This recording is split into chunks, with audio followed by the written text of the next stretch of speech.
শুনি আজকের প্রথম ঘটনাটি। হ্যাঁ রসুল ভাই, এই কাহিনীটা হচ্ছে একজন ডাক্তারের, উনি বাংলাদেশের একটা পুরনো, মোটামুটি বেশ পুরনো একটা হসপিটালে আর কি, মেডিকেল কলেজে জব করেন আর কি। ওই সময় উনি আপনার ওখানে কর্মরত ছিলেন এবং প্রথম দিকে আর কি ওনার লাইফের ফার্স্ট দিকের আর কি এক্সপিরিয়েন্স আর কি। আচ্ছা, যাই হোক, উনি একদিন ওখানে আপনার কাজ করছিলেন, উনি ডিউটিতে ছিলেন আর কি। তখন রাত হয়ে গেছে, আপনার মানে রাত প্রায় 8টা-9টা বাজে এরকম আর কি। ওনার নাইট শিফটে কাজ পড়েছিল আর কি। তো উনি যখন কাজ করছেন, ওই যে এটা ছিল উইংটা, যে উইং এ উনি বসতেন, সেই জায়গাটা বেশ নীরব। আচ্ছা, এবং তেমন কেউ ছিল না। তো উনি বলছেন যে বেশ উইন্ডি একটা নাইট, বেশ বাতাস চলছে এরকম সময়। তো বেশ শব্দ হচ্ছে, উনি শব্দগুলোকে আসলে নর্মাল শব্দই মনে করেন। ডাক্তাররা এইসব ব্যাপারে খুব একটা আগ্রহী না সম্পর্কে। তো যাই হোক, তো উনি বসে আছেন। তো উনি হঠাৎ করে মনে হলো যে ওনার এখানে কেউ দাঁড়িয়ে আছেন, মানে দরজাটা যে আছে ওনার, ওই দরজার ওপাশে। আচ্ছা, তো উনি ওনার যে ছিল আর কি, অ্যাসিস্ট্যান্ট ছিল, তার নাম ধরে বললো যে, 2বার ডাক দিল, দেখলো যে কোনো কথা আসছে না। তো উনি এরপর বেরিয়ে যান, বেরিয়ে যে ওই দরজাতে উকিয়ে যান, দেখেন কেউ নাই। তো উনি ভাবলো যে কিউরিয়াস কেউ নাকি এখানে। উনি আবার যে বসলেন, একটু পরে ওনার মনে হচ্ছে যে দরজার ওই পাশে কেউ আছে, কেউ সাউন্ড করছে আর কি একটা। আচ্ছা, তো তখন উনি মনে করছেন যে আসলে ব্যাপারটা কি। আর মহিলা মানুষ, বেশ আগের সময়, ওই সময় আর কি একটু ভয় পাওয়াটা স্বাভাবিক। এখন কিন্তু ডেজ যতদিন পার হচ্ছে রাসেল ভাই, মানুষের টাফ হয়ে যাচ্ছে। তো তখন টাফনেসটা এতটা ছিল না। তো উনি একটু ভয় পেলেন, লৌকিক ভয় পেলেন আর কি, অলৌকিক কিছু না। তো উনি দরজার বাইরে, মানে ওই দরজাটা পার হয়ে উকি দিলেন, দেখলেন যে কেউ নেই ওই পাশে। তো উনি এইবার করিডোর ধরে একটু হেঁটে গেলেন সামনে, দেখার জন্য এটা ঘটনাটা কি। মানে পুরো একটা শূন্য করিডোর, এখানে জাস্ট বাতাস চলছে, পর্দা উঠছে, আর কিছুই না। তো হেঁটে হেঁটে উনি যখন যাচ্ছেন, তো উনি ওই দেখলেন যে সিঁড়ি আর কি, নিচে গেছে আর উপরে গেছে, 2টা সিঁড়ি। দেখলেন ওই সিঁড়ির কোনায় মনে হচ্ছে কে একজন বসে আছে, লাইক বসে 2 হাত জোর করে বসে থাকলে যেরকম, এরকম একটা মানুষের মতো, বেশ মনে হচ্ছে একটা মানুষ, কিন্তু ছায়া ঘেরা আর কি, জায়গাটা দেখা যাচ্ছে না ঠিক মতো, আলো অন্ধকার টাইপের। ডিয়ার লিসনার, শুনছেন ভূত এফএম। আমি আছি রাকিবুল হাসান। বাছাইকৃত সকল ভয়ঙ্কর পর্বগুলো একত্র করেছি শুধুমাত্র আপনাদের জন্য। আমরা এখন সরাসরি ঘটনায় চলে যাব, তাই ভয়ঙ্কর বাছাইকৃত পর্বগুলো শোনার জন্য এই চ্যানেলটিকে সাবস্ক্রাইব করুন। আপনারা প্রত্যেকটি চ্যানেলে পাবেন, অনেক ঘটনা পাবেন, কিন্তু এই চ্যানেল আপনাদেরকে একদম বাছাই করে শুধুমাত্র ঘটনাগুলো উপস্থাপনা করে। তাই অবশ্যই এই চ্যানেলটিকে সাবস্ক্রাইব করবেন, নোটিফিকেশনটি অন করবেন, কেননা প্রত্যেকদিন তো আপলোড হয়, সেটা যেন সর্বপ্রথম আপনি পেয়ে যান। চলুন আমরা সরাসরি শুনতে থাকি। তো উনি বললেন, এই কে এখানে, কে ওখানে, কে তুমি, কে এখানে, এবার ডাকতেছে। উনি কোনো শব্দ করছে না। তো উনি আরেকটু হেঁটে গেলেন দেখার জন্য যে এটা কি কোনো রোগী বসে আছে এখানে, নাকি কেউ, মানে আছে তো হাসপাতাল অনেক সময় উল্টাপাল্টা মানুষ উঠে আসে। আচ্ছা, তো উনি কিছুটা উঠে গেলেন, দেখলেন যে ওখানে কেউ নাই। আচ্ছা, এবং উনি দেখলেন নেক্সট যে ল্যান্ডিংটা, সেই ফুলের একটা মানে গাছের মতো ছিল টপ, সেটা পাশে আবার ওরকম বসা। আচ্ছা। তো এইবার উনি কিছুটা মানে ভয় পেলেন ব্যাপারটা নিয়ে, যেটা কেমন কথা যে একটু আগে দেখছে নাই, আবার ওপরে সিঁড়িতে বসা। তো উনি জিনিসটাকে অনেকটা মনে করলো যে অনেকটা ওনার কি কোনো মানে হেলুসিনেশন হচ্ছে কিনা জিনিসটা। আচ্ছা, আচ্ছা, এরকম চিন্তা করলো। তো এইটার থেকে একটা উনি সায়েন্টিফিক ব্যাখ্যা করছেন। উনি চিন্তা করছে যে আমার কি কোনো হেলুসিনেশন হচ্ছে বা সামথিং লাইক দ্যাট। উনি তার কিছুদিন আগে এরকম একটা রহস্য উপন্যাস পড়েছিলেন, তো ওইটা নিয়ে ওনাকে আরো একটু টাচ করে গেছে জিনিসটা নিয়ে। তো এর মধ্যে উনি খেয়াল করলো যে ওই উপর থেকে ওনার নাম যে ছিল, ওনার নাম ছিল শোভা আর কি। তো ওনার নাম ধরে কেউ ডাকছে উপর থেকে, এবং নামের আগে ডক্টর কথাটা আছে, এবং একটা নারী কণ্ঠের মানে এরকম ডাক। আচ্ছা, এবং ওনার কাছে বেশ লাগলো যে মানে ওনার নাম ধরে বলছে ডাক্তার শোভা এরকম। তো উনি বেশ কিউরিয়াস হয়ে গেল, মানে ভয় পেলো আর কি জিনিসটা নিয়ে, যেভাবে ডাকছে, কে ডাকছে আমাকে, নাম ধরে ডাকছে উপরে। এবং উনি তখন ওই নামের ডাকার সাথে সাথে হেঁটে হেঁটে উনি সিঁড়িতে উঠছেন। আচ্ছা, এরকম উনি সিঁড়িতে উঠতে যেটা করলেন যে ওই যে হসপিটালে যে উপরে যে ছাদ, উনি কিন্তু ছাদে পৌঁছায় গেছেন। আচ্ছা, এবং ছাদে পৌঁছায় দেখলেন যে ছাদের মধ্যে মনে করেন যে বেশ আলো আধারি, লাইট ওখানে নাই খুব একটা। এবং দেখলো যে ওই ছাদের কোনায় একটা মহিলা দাঁড়ায় আছে। আচ্ছা, এবং মহিলাটা যে দাঁড়ায় আছে, মহিলাটা ওনাকে দেখে ডাকলো। আবার ডাক দেওয়ার পরে উনি যখন আরো কাছে গেছে, মহিলাটা আস্তে করে ওই ছাদের কোনা থেকে নিচে পড়ে গেল। উনি টপ করে উঠলো, মানে ওনার বুকের ভিতরে যে একটা মানুষ জলজন্ত এভাবে পড়ে যায় চোখের সামনে। তো উনি করলেন কি, দৌড়ে প্রায় কর্নারে গেলেন, রেলিং এর কর্নারে, এবং যে দেখলেন ওখানে কেউ নাই। আচ্ছা। নিচেও কিছু নাই, ইটস লাইক মানে পুরাই একটা শুনশান একটা জায়গা। এবং ওনার সাথে সাথে পুরো গুজবাম হয়ে গেছে, পুরো শরীরে দাঁড়ায় গেছে। তো উনি নিচে চলে আসলো হেঁটে হেঁটে, এবং প্রচন্ড ভয় পাইছে ওই জন্য। এখন তিনি ভয় পাচ্ছেন? এখন জিনিসটাকে কি মানে এটা অনেক এখন কিন্তু অন্যভাবে দেখার চেষ্টা করছেন নাকি এখন? না, উনি ঘটনার পরে একটা ব্যাখ্যা দিয়েছেন। আচ্ছা, উনি যেদিন ফিরে আসেন নিচে, তো উনি ওনার মেডিকেল লাইফের বেশ কিছু ঘটনা উনি বলতে বলতে এটা বলেছেন আর কি একটা। তো উনি যখন ফিরে আসেন, ফিরে এসে রুমে আর কি উনি আর কোনদিন কাজ করতে পারে না, খুব খারাপ ফিল করে বাসা যায়, এবং রাতের বেলা উনি ঘুমায় যান। ঘুমায় যাওয়ার পর উনি স্বপ্ন দেখতেছেন যে ওনাকে একটা রোগী বলতেছিল, একটা মহিলা এরকম ছিল, আসছিল চিকিৎসার জন্য, বলছে যে আমাকে মানে খুব অসুস্থ ছিল আর কি মহিলা, তার মানে একটা লেবার হয়েছিল আর কি, লেবারের পরে তিনি মানে এটা কি বলা হয়, পোস্ট লেবার সিচুয়েশন। তো ওনাকে বলছিল যে মানে আমাকে ইঞ্জেকশন দিয়েন না, আমি ইঞ্জেকশন দিলে আমি হয়তো বাঁচবো না। আচ্ছা, ঠিক আছে, কিন্তু উনি ওনার রেসপন্সিবিলিটি ছিল বা ওনার কাজ ছিল এটা উনি করেছেন ইঞ্জেকশনটা, কারণ ওইটা দিতেই হতো আর কি। যাওয়ার পর ওই দিন রাত্রে রোগীটা মারা যায়। ঠিক আছে, এবং উনি স্বপ্নে দেখতেছেন রাত্রেবেলা যে ওই রোগীটা তাকে বলছে যে আপনাকে আমি বলেছিলাম যে আমাকে ইঞ্জেকশনটা না দিতে, আপনি ইঞ্জেকশন দেওয়াতে আমি মারা গেছি। আচ্ছা, এটা উনি স্বপ্নে দেখছেন? স্বপ্নে দেখছেন আপনি আমাকে কেন এই কষ্টটা দিলেন, আমাকে কেন কষ্ট দিলেন। আচ্ছা, তো উনি ঘুম থেকে ধাক করে উঠে পড়েন, উঠে পড়েন। উনি চিন্তা করেন যে আসলে জিনিসটা কি ঘটছে, এটা কি আমার মনের কোনো অপরাধ বোধ, কারণ আমি তাকে যেটা দিছি সেটা that was meant to be, এটা একটা মানে ইট ওয়াজ এ ট্রিটমেন্ট, এবং তাকে ডাক্তার, আরো সিনিয়র ডাক্তার, উনি তো নতুন appointed, it's not her job, উনি জাস্ট অর্ডার পালন করছেন। তো এটা কেন হলো? তো উনি বলছে যে এরপর থেকে ওনার কাছে মানে প্রায় মনে হতো যে কেউ ওখানে মানে ওই সিঁড়িটাকে উনি এড়ায় চলতো, যে ওই জায়গাটাতে কেউ একজন ওনাকে হুইসপার করতো আর কি, এরকম ওনার কাছে লাগতো সবসময় মনে হতো। আচ্ছা, উনি কি শেষ পর্যন্ত এই ব্যাখ্যাতেই ছিলেন যে ওনার এই জিনিসটা আসলে অপরাধ বোধ থেকে, অনুশোচনা বোধ থেকে হতো? ওনার নিজের মধ্যে মনে হয়, বাট উনি বলে যে the experience she had that day, বলে আমি পুরোপুরি একটা মানে রিয়েল স্টেটেই ছিলাম, ওখানে এমন কোনো স্টেট ছিল না যে আমার এরকম কোনো হ্যালুসিনেশন হবে বা something like that. I was in the real estate, মানে আমি একদম বাস্তবেই ছিলাম। সো সামথিং ওয়াজ দেয়ার। হ্যাঁ, এবং উনি কিছুটা মানে প্যারানর্মাল জগতে বিশ্বাস করেন আবার করেন না, উনি শুনে থাকেন। উনি আরো কিছু আমার এরকম ঘটনা বলেছিলেন ওনার লাইফে, এরকম যেমন উনি মানে এরকম মানে উনি ওনার লাইফে দেখেছেন যে অপারেশন থিয়েটারে রোগীকে উনি খেয়াল করেছে, ওনার মনে হয়েছে যে she saw something leaving the body like that. She saw something leaving মানে শরীর থেকে কিছু একটা বেরিয়ে গেছে। আচ্ছা, ওনার মনে হয়েছে উনি মানে এটা পেশেন্ট না, উনি দেখছেন। আচ্ছা, ওনার মনে হচ্ছে পেশেন্টের শরীর থেকে কিছু বেরিয়ে গেল, এবং পেশেন্ট ওই সময় খুব আনস্টেবল কন্ডিশনে চলে গেছিল, হার্ট রেট খুব ড্রপ করছে স্টাফ লাইক দ্যাট।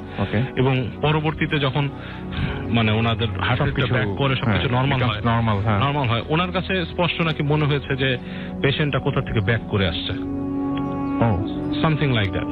তো এগুলো নিয়ে উনি এখন অনেক স্টাডি করেন যে মানুষের মানে শেষ পর্যন্ত উনি এখন যেটা বিশ্বাস করছেন সেটা হচ্ছে অনুশোচনা বোধটা হচ্ছে ওনার ভেতরে কাজ করে আর কি, এটা কিন্তু নিজেকে প্রবোধ দিচ্ছেন। আচ্ছা, নিজেই বলছেন, আবার নিজে বলছেন সামটাইমস এইভাবে মানে রিলিফ পাওয়া যায়। যখন আমরা কোনো জিনিস নিয়ে খুব বেশি মানে খুব জিনিস মানে when something becomes very complicated, তখন এইরকম ধরনের একটা রিলিফ পাওয়ার জন্য আমরা ভাবি যে হ্যাঁ আমরা একটা উপায় খুঁজি। আপনি জানেন না, আমি লাস্টবার যখন ভূত এফএম এসেছিলাম রাসেল ভাই, আমার সাথে আরো ছিল, ফারনান ছিল, আমি সিঁড়িতে উঠতে হতো। ভূত এফএম আমি আসছি 2012 সাল থেকে মোটামুটি। আমি কিন্তু পুরো আপনাদের উপরে চলে সেটাই আমি না, আমার সাথে ফারনানও সেম জিনিস ঘটেছে। হ্যাঁ, আমাকে ফারনান বলছিল একদম টপ ফ্লোর। এটার আমরা ব্যাখ্যা কি দিব, যে আমরা ক্লান্ত ছিলাম, আমরা দেখতে পাইনি, সামথিং লাইক মানে তখন আপনি ওই ডাক্তার সাহেবের ওনার যে কথাগুলো, যে উনি যে ফার্স্টে ফিল করেছেন কিছু একটা দরজার বাইরে, যখন উনি দেখেছেন একটা ছায়ার অবয়ব বসা ওখানে, এবং moving to the next landing, তো এগুলোর উনি কোনো ব্যাখ্যা পায় না। এবং উনি অবশ্যই দেখেছেন যে ছাদের উপর থেকে কিছু লাফিয়ে পড়েছে। এগুলো এক্সপ্লেনেশন নাই আসলে, মানে ব্যাপারটা যে মানে উনি যেগুলো ওনার ভেতরে যে ফিলিং গুলো কাজ করেছে, ওই সময় উনি যা ফিল করেছেন সেইগুলো তো উনি ফিলই করেছেন আসলে ওইটাকে আসলে ঠিক মানে কেন ফিল করলাম এটার কোনো ব্যাখ্যা আসলে নাই। এখন পরের ব্যাপারগুলো উনি বলে দিতে পারেন যে হ্যাঁ আমার ভেতরে এক ধরনের অপরাধ বোধ কাজ করেছে, গিলটি ফিলিং থেকে এরকম কোনো কিছু হয়েছে, বাট সেটা উনি নিজেকে প্রুভ করতে সেটা হতে পারে মেবি, মানে she knows better than us. But আপনার নামটা প্লিজ একটু বলবেন, কোথা থেকে এসেছেন আর কি করেন আপনি? আসসালামু আলাইকুম রাসেল ভাই, আমি শুভ, আমি এসেছি উত্তরা 10 নম্বর সেক্টর থেকে। জি। তো ভাই আপনি কি করেন? আমি একটা কোম্পানিতে আর কি জব করতেছি। আপনার কাজটা কি?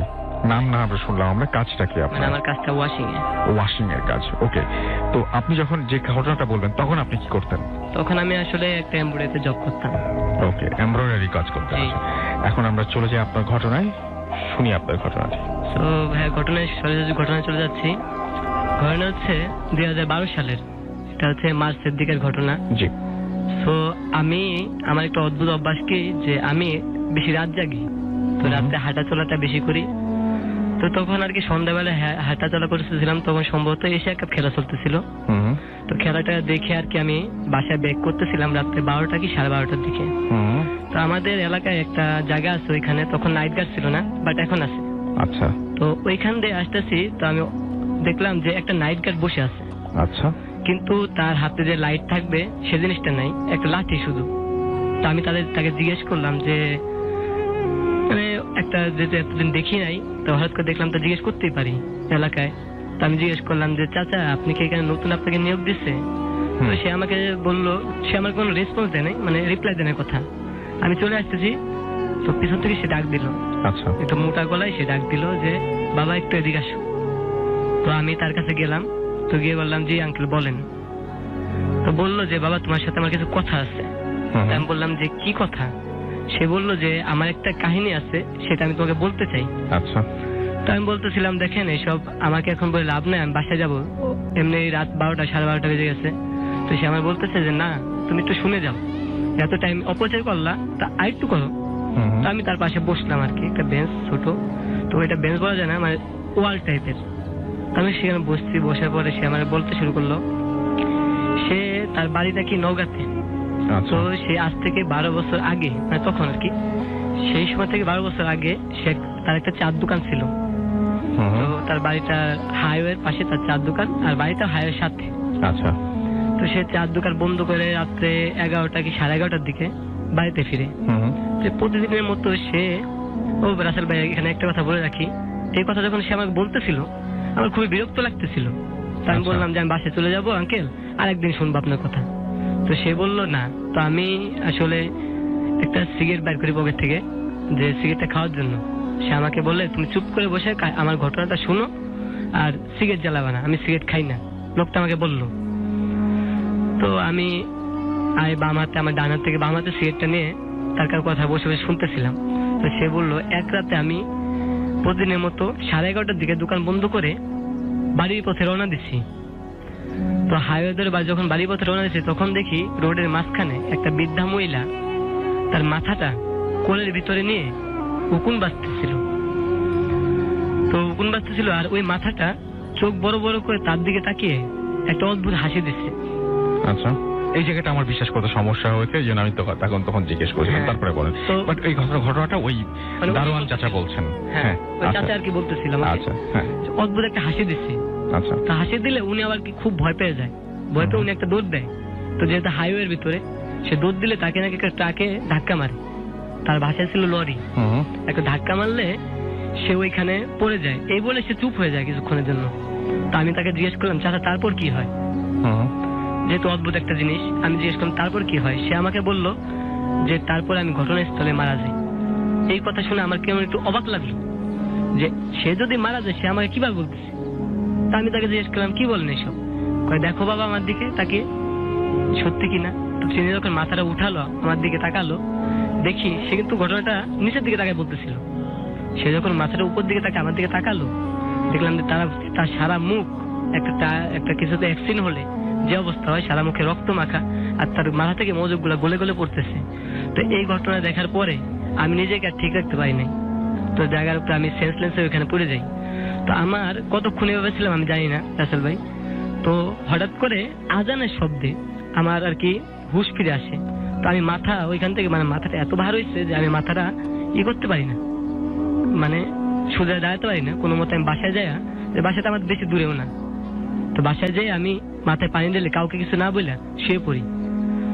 তো কিছুদিন শরীর খারাপের পর আমি এই ঘটনাটা আমার বন্ধু বান্ধব মানে আত্মীয় স্বজন কাউকে বললেও তারা কেউ বিশ্বাস করতে চায় না ঘটনাটা, যেহেতু অবিশ্বাসী একটা ঘটনা।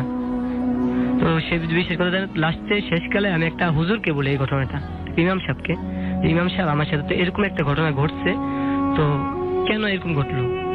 তো তিনি আমাকে বললেন যে তুমি রাত বেরাতে যে চলাফেরা করো, তোমার পিছে খারাপ কিছু ফলো করছে, তো এই জিনিসটা থেকে তোমার মুক্ত পেতে হবে, নয়তো এই জিনিসটা তোমাকে জ্বালাতন করবে বিভিন্ন রকমের। তো এই জিনিসটা আমি বললাম যে এই জিনিসটা কি আর কেউ দেখছেনি? কয় না, এই জিনিসটা তো এদিকে এরকম না, অন্য কিছু হতে পারে, কিন্তু এরকম কোনো কিছু এখনো ঘটে নাই, তবে তোমার সাথে যেহেতু ঘটে তোমার পিছনে খারাপ কিছু আছে।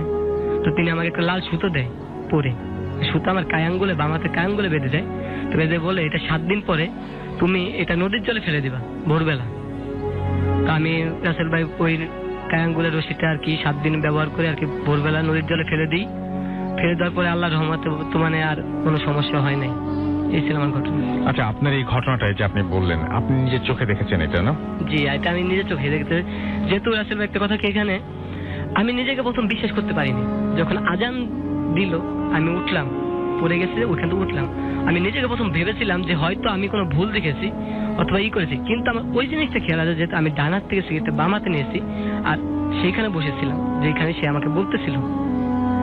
তা আমি যদি ডান হাত থেকে বাম হাতে নিয়ে হঠাৎ করে পড়ে গেলাম। আচ্ছা, আপনি যেটা দেখেছেন সেটা অস্বাভাবিক না? আপনার কাছে মনে হয় না যে অস্বাভাবিক জিনিসটা? জি, এই জিনিসটা আসলে সত্যি মানে বলতে গেলে মানে অবিশ্বাসী ঘটনা। দেখেন একটা জিনিস, যে একটা মৃত ব্যক্তি সে বলতেছিল সে মারা গেছে শেষকালে, কিন্তু সে প্রথম আমাকে ঘটনাটা শুরু করলো। এর ভিতরে একটা প্যারানরমাল কিন্তু জিনিস ছিল, যে সে একটা মাথা রেখেছিল, ওইটা একটা অবিশ্বাসীয় জিনিস না, সেটা বুঝতে পেরেছি। তার যে চেহারাটা সে যেভাবে দিচ্ছে, রাসেল ভাই আমার শরীরের উপর প্রশ্ন এখন দাঁড়িয়ে গেছে, যে তার যে চেহারাটা যে দেখে তার পুরো রক্তে লাল। না, আমি আপনাকে অবিশ্বাস করছি না, আমি জাস্ট আপনাকে জানার জন্য বললাম। আপনার ফ্যামিলিতে এছাড়া আপনার অনেক ঝামেলা আছে, আপনি বলছেন আপনার মা যখন আপনাকে ভাই মনে হয় মানে আমার জন্মের আগে আর কি। জি জি, কি যেন ঝামেলাটা?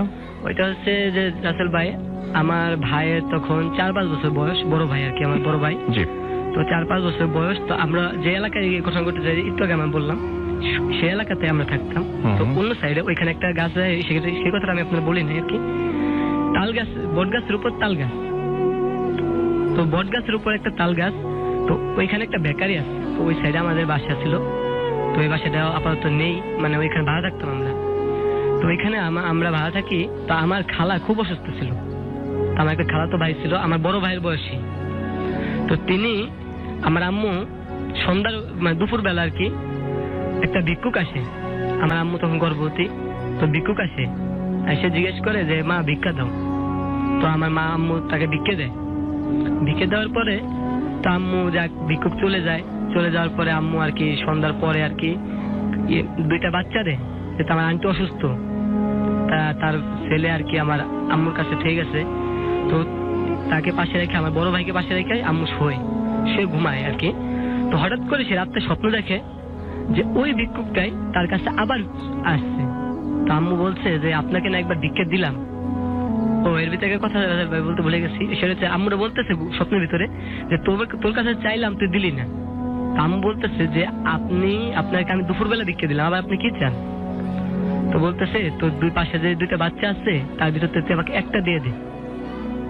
তো আম্মু বললো যে না, এখান থেকে একটাও দেওয়া যাবে না, এটা আমার বোনের ছেলে আর এটা আমার ছেলে, তো এটার ভিতরে কাউকে একটাও দেওয়া যাবে না। তো সে বলতেছে না, আমি ছাড়া যাবো না, কোনো মতে যাবো না, আমাকে একটা দিতেই হবে, 2টার ভিতরে একটা দিতে হবে। তা আম্মু তো কোনো মতে দিবে না। তো লাস্টে অনেক আর কি স্বপ্নের ভিতরেই মানে জোরাজোরি হওয়ার পরে আম্মু বলে ঠিক আছে, তুই যেহেতু মানবি না, যাবি না, তো তুই এক কাজ কর, আমার পেটে যে সন্তান আছে সেটা নিয়ে যা, তারপর তুই এই 2টা নিস না।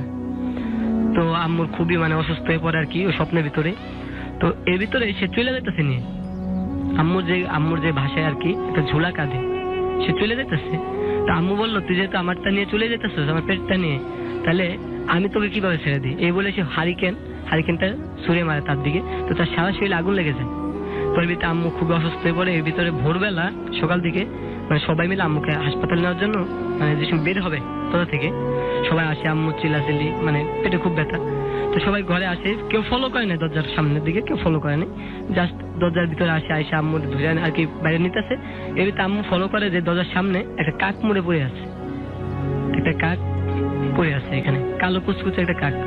তো আম্মু বলে সবাইকে আর কি এই ঘটনা খুলে বলে, আমার খালু, তারপরে আমার আব্বুকে এইসব কথা খুলে বললে, তারপর ওই কাকটাকে আবার আগুনে পুড়ে, ওই কাকটাকে, যেহেতু হয়তো অবশ্যই থাকতেও পারে, তারপরে থেকে ওই বাসাটা আর কি চেঞ্জ করে দেয়। তারপরে আর কি আম্মু একটা কবিরাজের কাছে গেছিল, হাসপাতালে যেহেতু যা দেখেছে বাচ্চা আর নেই, বাচ্চা ডেড। তা আম্মু একটা কবিরাজের কাছে, কবিরাজ বললো যে আপনার বাচ্চা তো এটা নিয়ে গেছে, তো আপনার যে সেকেন্ড যে বাচ্চাটা হবে তার কোনো প্রবলেম মানে সে হবে মুরলি, তার কানে একটা সিদ্ধ করে দেন, আর তার সাথে তার মানে 20 বছর আগে তার ভিতরে তার সাথে কিছু কোনো খারাপ কিছু ঘটতে পারে, কিন্তু তার কোনো ক্ষতি হবে না ইনশাল্লাহ, কিন্তু তার পরবর্তীতে তার কিছু হবে না। আপনাদের ফ্যামিলিতে অনেক কিছু ঘটে গেছে এরকম আর কি, মানে আমাদের ফ্যামিলিতে। আপনার কানে আপনি বলছেন যে এই জন্য আপনার কানে ছিদ্র করা, এই তো? Thank you very much. আমরা আজকে দুটো ঘটনাই শ্মশান কেন্দ্রিক, ঘটনাটা আমি শেয়ার করেছি, আজকে দ্বিতীয় ঘটনাটা শ্মশান কেন্দ্রিক, এটা আমি এখন বলবো। এটা আমাদের রাজবাড়ী জেলারই ধাওয়াপাড়া নামক একটা জায়গা আছে, যারা রাজবাড়ী জেলার অধিবাসী আছেন তারা জানেন, ধাওয়াপাড়া একটা ঘাট আছে, ফেরিঘাটও আছে, ছোট একটা ফেরিঘাটও আছে এখনো। তো এখনো কিন্তু ধাওয়াপাড়ার ওই পাশে, নদীর পাশে কিছু জায়গা আছে যেখানে মানে শ্মশান হিসাবে ওই জায়গাটা পরিচিত, নদীর পাশেই দাহ করা হয়। তো এখন যে ঘটনাটি শেয়ার করব সেটা 70-এর দশকের একটি ঘটনা। ওই সময় ওই অঞ্চলে, এখন অবশ্য সেখানে হিন্দু বসতি অনেক কম, ওই সময় অঞ্চলে অনেক হিন্দু বসতি এবং সম্ভ্রান্ত কিছু হিন্দু পরিবার ওদিক দিয়ে থাকতেন। তো ওই সময় ওখানে ওই ঘাটে অনেক দূর দূরান্ত থেকে কিছু বাণিজ্যের কিছু নৌকা টোকা আসতো, অনেক বড় বড় নৌকা আসতো। সেই সুবাদে মানে ওখানে হিন্দুরা অনেক ওই অঞ্চলে ব্যবসা বাণিজ্যের সাথে জড়িত ছিল আর কি। তো দেখা গেল ওই সময় একটা বড় শ্মশান ওই নদীর পাশ দিয়েই ছিল, যেখানে সব শ্রেণীর, মানে সে উঁচু নিচু যাই হোক, সেখানে ওখানে পোড়ানো হতো। তো একদিন রাতের বেলা, সন্ধ্যার পরে আর কি, 3টা লাশ আসলো এবং ওখানে কিন্তু ওই পোড়ানোর যেই একজন পুরোহিত যিনি দায়িত্ব পালন করতেন ছিলেন একজন ব্যক্তি, ওনার বাড়ি ওইখানেই ছিল, পাশেই ছিল, নদীর পাশে। এখন 3টা লাশ আসছে, আসার পর এখন সবাই মানে তাড়াহুড়া করছে যে আমাদের টাকে পুরান, আমাদের টাকে পুরান। এখন পুরোহিত বলছে যে যারটা আগে আসছে আমি তারটা আগে শুরু করব।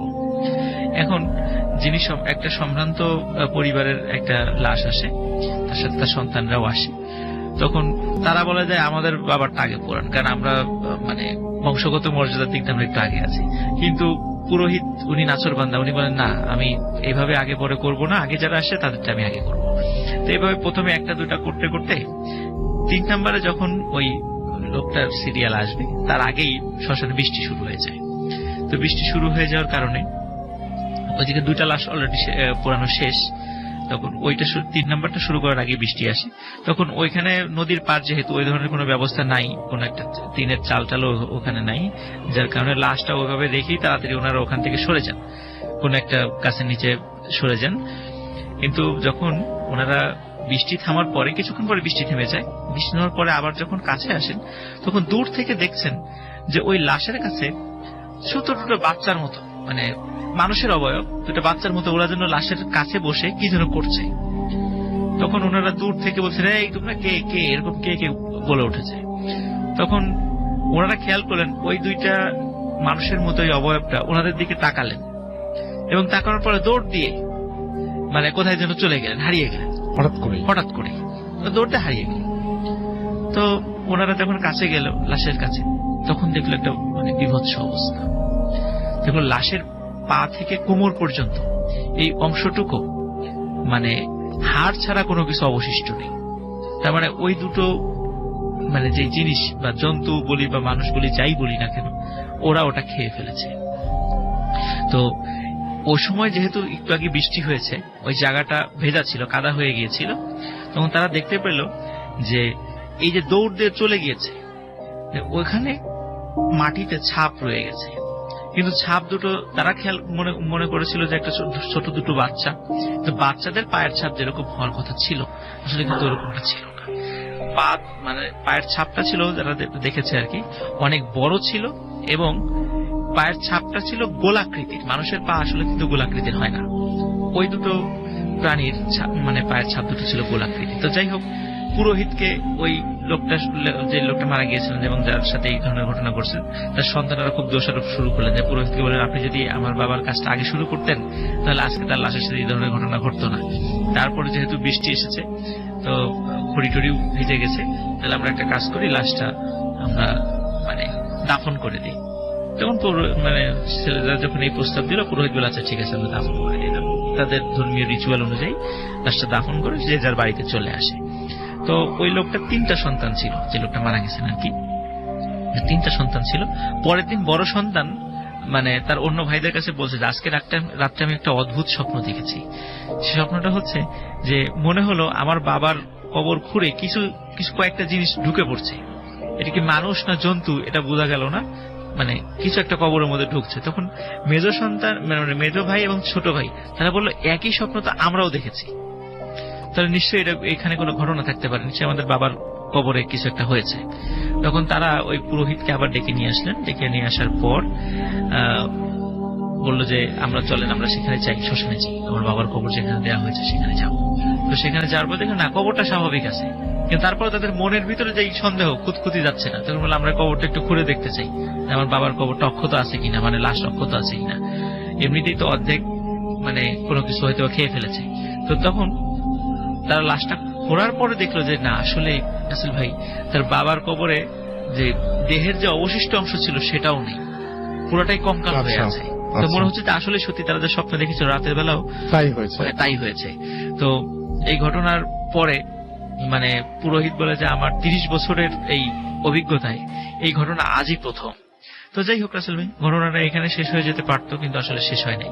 কারণ হলো ওই যে 3 সন্তান, তারা চিন্তা করলো যে এই সাধারণ আমরা অনেক সম্ভ্রান্তশালী লোক, তো আমাদের লাশ আমরা এরপর থেকে মানে আমাদের ফ্যামিলি লাশ আমরা এরপর থেকে এই সাধারণ এই শ্মশানে আমরা নিয়ে আসবো না, আমরা নিজেরাই একটা শ্মশান করব, যেখানে আমরা সহ সম্ভ্রান্ত যে পরিবারগুলো আছে অত্র অঞ্চলে তাদের লাশগুলো এখানে দাহ করা হবে। সাধারণ লোকদের লাশ, সাধারণ যারা হিন্দু সম্প্রদায় আছে তাদের লাশ এখানে দাহ করা হবে না। তো এরকম এখানে যখন দাহ করা শুরু হলো, তখন দেখা গেল যেই ফ্যামিলির লাশ সেখানে পোড়ানো হয় ওই ফ্যামিলির প্রত্যেকেই অল্প কিছুদিনের মধ্যেই প্রত্যেকেই মারা যায়।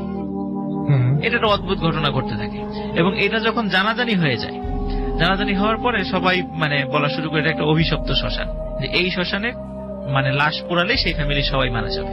এই ধরনের একটা ঘটনা মানে কথা চতুর্দিকে এটা ছড়িয়ে যেতে থাকে। তখন কোন সম্ভ্রান্ত পরিবারের লোকও সেখানে লাশ দাহ করাতে আসে না, সবাই ওই পুরাতন কবরস্থানেই সেটা মানে লাশগুলোকে নিয়ে যায়। রাসেল ভাই, ওই যে যেই সন্তানদের কথা বললাম 3 সন্তান, ওনাদের কিন্তু ফ্যামিলির প্রত্যেকেই খুব দ্রুতই মারা গিয়েছিল, এবং ওনার ওই ফ্যামিলিতে আর কোনো কিন্তু ওয়ারিশ ছিল না, মানে সবাই এভাবে অতি দ্রুত মারা যায়। তাই যাই হোক রাসেল ভাই, ওই যে পুরোহিতের সাথে পরে কিছু ঘটনা ঘটে। তো পুরোহিত উনি একদিন রাতে ঘুমিয়েছিলেন, তো ওনার পরিচিত কণ্ঠেই প্রতিবেশী এক বন্ধু এসে, মানে একজন প্রতিবেশী তার বন্ধু, সে এসে তাকে ডাকাডাকি করছে যে পুরোহিত মশাই ওঠেন, একটা লাশ আসছে। তো উনি উঠছেন, যেহেতু উনি এই কাজটা সম্পাদন করেন তো পেশাগত কারণে তাকে যেতেই হবে। তো ওখানে উনি গেলেন, দেখলেন যে আরো তার পরিচিত গ্রামের 3-4 জন লোক দাঁড়ানো, সবকিছু রেডি, খড়ি টড়ি সবকিছু রেডি আছে। তখন তো উনি দেখতে চাইলেন যে লাশটা কার, একটু দেখি। তো লাশটা কিন্তু ঢাকা ছিল, সাদা কাপড় দিয়ে ঢাকা ছিল, ওই চিতার উপরে ঢাকা ছিল। বলে যে লাশটা আমি একটু দেখতে চাই। ঠিক আছে, লাশটা দেখেন। তো রাসেল ভাই, যখন লাশের মুখের উপর থেকে ওই কাপড়টা সরানো হলো, তখন পুরোহিত দেখলেন যে যেই লাশটা ওখানে মানে রাখা হয়েছে সেটা আর কারো লাশ না, ওই পুরোহিতের নিজেরই লাশ সেটা। এই দৃশ্য দেখে পুরোহিত সাহেব সেখানে সেন্সলেস হয়ে পড়ে যান। পরবর্তী তার যখন জ্ঞান ফেরার পরে সবাই জিজ্ঞেস করে কি ঘটেছিল সেখানে। তো পুরোহিত সাহেব সেই ঘটনাটি মানে শেয়ার করেন, সবাইকে ঘটনাটা বলেন যে আমার সাথে আমি এরকম দেখেছি। তো রাসেল ভাই, মানে মজার বিষয় হলো ধাওয়াপাড়া ঘাটের কাছে সেই শ্মশানটা কিন্তু এখনো আছে। এবং আরো মানে মজার বিষয়, এই যে ছোট্ট দুটো মানে জন্তুর কথা আমি বলেছি, যে মানুষ নাকি আমরা জানি না, কারণ এটা কিন্তু এর অবয়ব পরিষ্কার ভাবে আজ পর্যন্ত দেখা যায়নি। এটা কিন্তু স্টিল নাও এটা ওখানে দেখা যায়, এখনো পর্যন্ত দেখা যায়। ওখানে যারা আছেন তারা অনেকেই এটা দেখেছেন। এখনো যারা রাতের বেলা ওদিক দিয়ে হেঁটে যান, অনেক সময় তারা দেখেন যে এরকম ছোটাছুটি করছে। তো এই ছিল রাসেল ভাই। Thank you so much.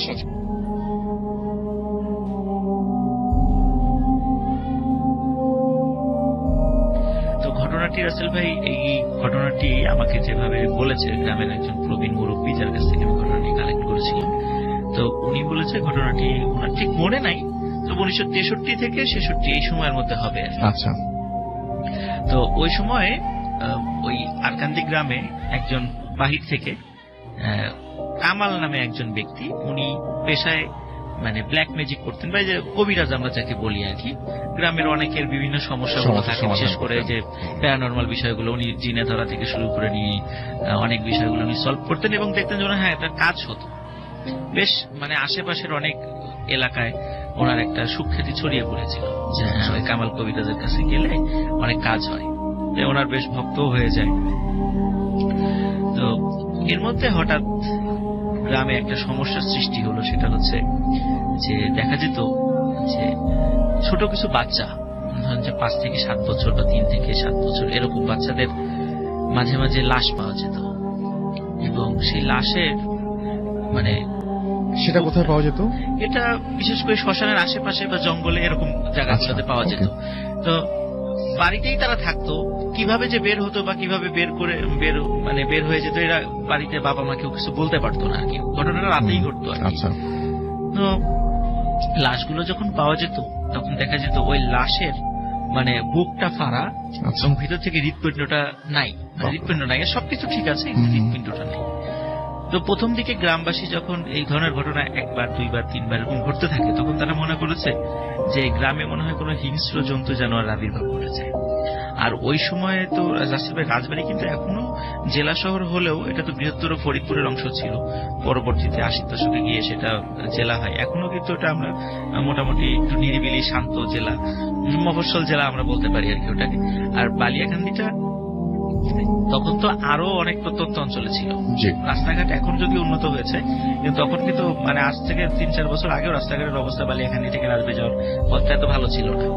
আর এখনো ওই অঞ্চলে অনেক মানে জঙ্গল দেখা পাওয়া যায়, আর ওই সময় তো আরো অনেক জঙ্গল ছিল। তো স্থানীয় লোকজন মনে করেছিল হয়তো বা কোন হিংস্র জন্তু জানোয়ার আবির্ভাব ঘটেছে, যারা এই বাচ্চাদেরকে এরকম অবস্থা করছে। তো গ্রামের লোকজন একসাথে মিটিং করে তারা চিন্তা করে তারা পালাক্রমে পাহারা দেবে এবং খুঁজে বের করবে রাতের বেলা এটা কি বা দিনের বেলা তারা খুঁজবে যে এই হিংস্র জন্তুটা কি, যেমন হঠাৎ করে আসে বা আমরা কিছুই টের পাই না, বাচ্চাদেরকে এভাবেই করে। আর শুধু বাচ্চাদেরকেই কেন করছে, অনেক বড়দেরকেও তো করতে পারে, শুধু বাচ্চারাই কেন টার্গেট হচ্ছে এটা। তো এটাও তারা চিন্তা করেছে। এখন তারা অনেক খোঁজাখুঁজি করে, রাতের বেলা পাহারা বসায়, কিন্তু ওই টাইপের কোন জন্তু দেখা আর পায় না। তো তখন তারা ওই কামাল কবিরাজের কাছে শরণাপন্ন হলো। তো কামাল কবিরাজ তাদেরকে বললেন যে হ্যাঁ গ্রামে একটা পিশাচের আবির্ভাব ঘটেছে, সেই এই কাজগুলো করছে, তো তোমাদেরকে বেশি করে এখানে কিছু রিচুয়াল করতে হবে, এরকম বাড়ি বন্ধ করতে হবে, এই করতে হবে, সেই করতে হবে, অনেক ধরনের কিছু ফর্মালিটিস গ্রামবাসীদেরকে বললেন, এবং তারাও সরল বিশ্বাসে এটা করা শুরু করলো। তো মাঝে অল্প কিছুদিন গ্যাপ হওয়ার পর আবার এই ধরনের ঘটনা শুরু হয়েছে। প্রথম দিন মাঝে একটু গ্যাপ হওয়ার পর গ্রামবাসী মনে করেছিল হয়তো বা রিচুয়াল করার পরে, বাড়ি বন্ধ করার পরে জিনিসটা থেমে গেছে। তারপর যখন হঠাৎ করে আবার শুরু হলো, তখন আবার কামাল কবিরাজের কাছে আসলো, তখন বললো না এটা আবার আসছে, তোমাদেরকে আবার এটা করতে হবে, এটা করতে হবে, এরকম অনেক বিষয়গুলো তার মানে থিম অনুযায়ী যা যা করতে হবে সেটা গ্রামবাসীদেরকে বললেন। তো একদিন মানে রাতের বেলা মানে বাবা মা টের পেয়েছে যে তার সন্তানকে কিছু একটা নিয়ে গেল। এবং অদ্ভুত ব্যাপার হোসেল ভাই, এই যে যতগুলো বাবা মার সন্তান নিয়ে গেছে, বাড়ির কেউ ঘুণাক্ষরও টের পায় নাই যে কিসে নিয়ে গেল। কোনো চিহ্ন নাই বাড়িতে, কোনো জীবজন্তুর পায়ের ছাপ নাই, কিছুই নেই। অদ্ভুত ব্যাপার। তো এই জন্য সবার মনে একটা বিশ্বাসটা দৃঢ় ছিল যে এটা হয়তো বা কোনো প্যারানরমাল বা অশরীরী কোনো কিছুই ঘটনাটা ঘটাচ্ছে। তো ওই দিন কিভাবে যেন বাবা মা টের পেয়ে গিয়েছিল যে মনে হয় কোনো একটা শব্দ হলো, তারপর শব্দ হওয়ার পরে দেখি তার সন্তান ঘরে নেই। তখন তারা চিৎকার চেঁচামেচি শুরু করে যে আমার সন্তানকে নিয়ে গেছে, মানে এরকম চিৎকার চেঁচামেচি করে গ্রামবাসী সব মশাল টশাল নিয়ে আসে। তো সব খুঁজতে খুঁজতে যখন ওই আরকান্দি শ্মশানের কাছে চলে আসছে, তখন আসলে এই গ্রামবাসীর কাছে ঘটনাটা পরিষ্কার হয়ে যায় আসলে ঘটনাটা কি। তখন দেখে ওই যে কামাল কবিরাজ, সে ওই ছোট্ট শিশু বাচ্চাটার মানে বুক ফেরে ভিতর থেকে মানে হৃৎপিণ্ডটা খাচ্ছে। আচ্ছা, একদম গ্রামবাসীর কাছে হাতে নাতে সে ধরা পড়ে যায়। হুম। ধরা পড়ার পরে মানে গ্রামবাসী তো তাকে বেধড়ক পিটুনি দেয় এবং বুঝতে পারে যে এতগুলো মার্ডারের সাথে সেই জড়িত। সকালবেলা পুলিশে খবর দেওয়া হয়, রাজবাড়ী থানা থেকে পুলিশ আসে। পুলিশ আসার পরে তাকে গ্রেফতার করা হয়। তখন কিন্তু রাসেল ভাই আমাদের রাজবাড়িতে এখন যেমন যে জজ কোর্টটা আছে, আগে কিন্তু এখানে জজ কোর্ট ছিল না, রাজবাড়ির সব বিচার কার্য ফরিদপুরে হতো। ওই সময় সবকিছু ফরিদপুরে ছিল। তো তখন ফরিদপুরে তাকে নিয়ে যাওয়া হয়, ফরিদপুরে কোর্টে, এবং সে মানে স্বীকারোক্তিমূলক জবানবন্দি দেয় যে হ্যাঁ সেই অপরাধ করেছে, এই অপরাধগুলো করেছে। যখন স্বীকারোক্তিমূলক জবাব দিয়ে মানে স্বীকারোক্তিমূলক জবানবন্দি দেওয়ার পর তার অল্প কিছুদিন শুধু মানে শুনানি হয়েছে, কারণ সবাই তো আসলে তার কোনো আত্মীয় স্বজন ওখানে ছিল না তাকে ডিফেন্ড করার মতো বা তাকে রক্ষা করার মতো। সে যেহেতু স্বীকারোক্তিমূলক জবানবন্দি দিয়েছে, তার বাঁচার আসলে কোনো উপায় ছিল না। গ্রামবাসী হাতে নাতে ধরেছে, তারা সবাই সাক্ষ্য দিয়েছে যে তারা এই হালতে পেয়েছে, এবং সেও নিজেও বলেছে সব মার্ডার তার হাতেই হয়েছে। তো যাই হোক, অল্প কিছুদিন শুনানি হওয়ার পরেই জজ সাহেব তার রায় দিয়ে দেন, রায় তার মৃত্যুদণ্ড দেওয়া হয়। আর যেহেতু একটা রায় হওয়ার পর কিছুদিনের সময় থাকে আপিল করার জন্য, হয়তো হাইকোর্টে আপিল করার সুযোগ থাকে, যেহেতু তার কেউ ছিল না এই জন্য তারও ওই সুযোগটা হয় নাই যে হাইকোর্টে গিয়ে আপিল করবে বা এই টাইপের কিছু। সেও বুঝতে পেরেছিল যে করে কোনো লাভ হবে না, এই জন্য সেও আর কোনো আপিলের কোনো কিছুতে যায় নাই। তো তাকে ফরিদপুর কারাগারেই রাখা হয়। তো এখানে একটা বিষয় বলে নেওয়া হলো রাসেল ভাই, ফরিদপুর কারাগারটা কিন্তু সেই ব্রিটিশ আমলে প্রতিষ্ঠিত, মানে অনেক অনেক আগে। এখন যারা ফরিদপুর জেলটা দেখবেন যে চারদিকে দেয়ালগুলো অনেক মনে হয় যে একদম মানে ব্রিটিশ পিরিয়ডে ফিরে যাওয়ার মতো অবস্থা। ওখানে গেলে এরকম মনে হবে ফরিদপুরে যে পুরাতন যে দেয়াল মানে কারাগারটা আছে, ওই সময় পুরাতন কারাগারে তাকে রাখা হয়েছিল। তো যেহেতু তাকে মৃত্যুদণ্ডের হওয়ার পরে তাকে কন্ডেম সেলে নিয়ে যাওয়া হয়, সেখানে অল্প কিছু আসামি ছিল যারা যাবজ্জীবন কারাদণ্ড এবং মৃত্যুদণ্ড প্রাপ্ত কিছু আসামি ছিল।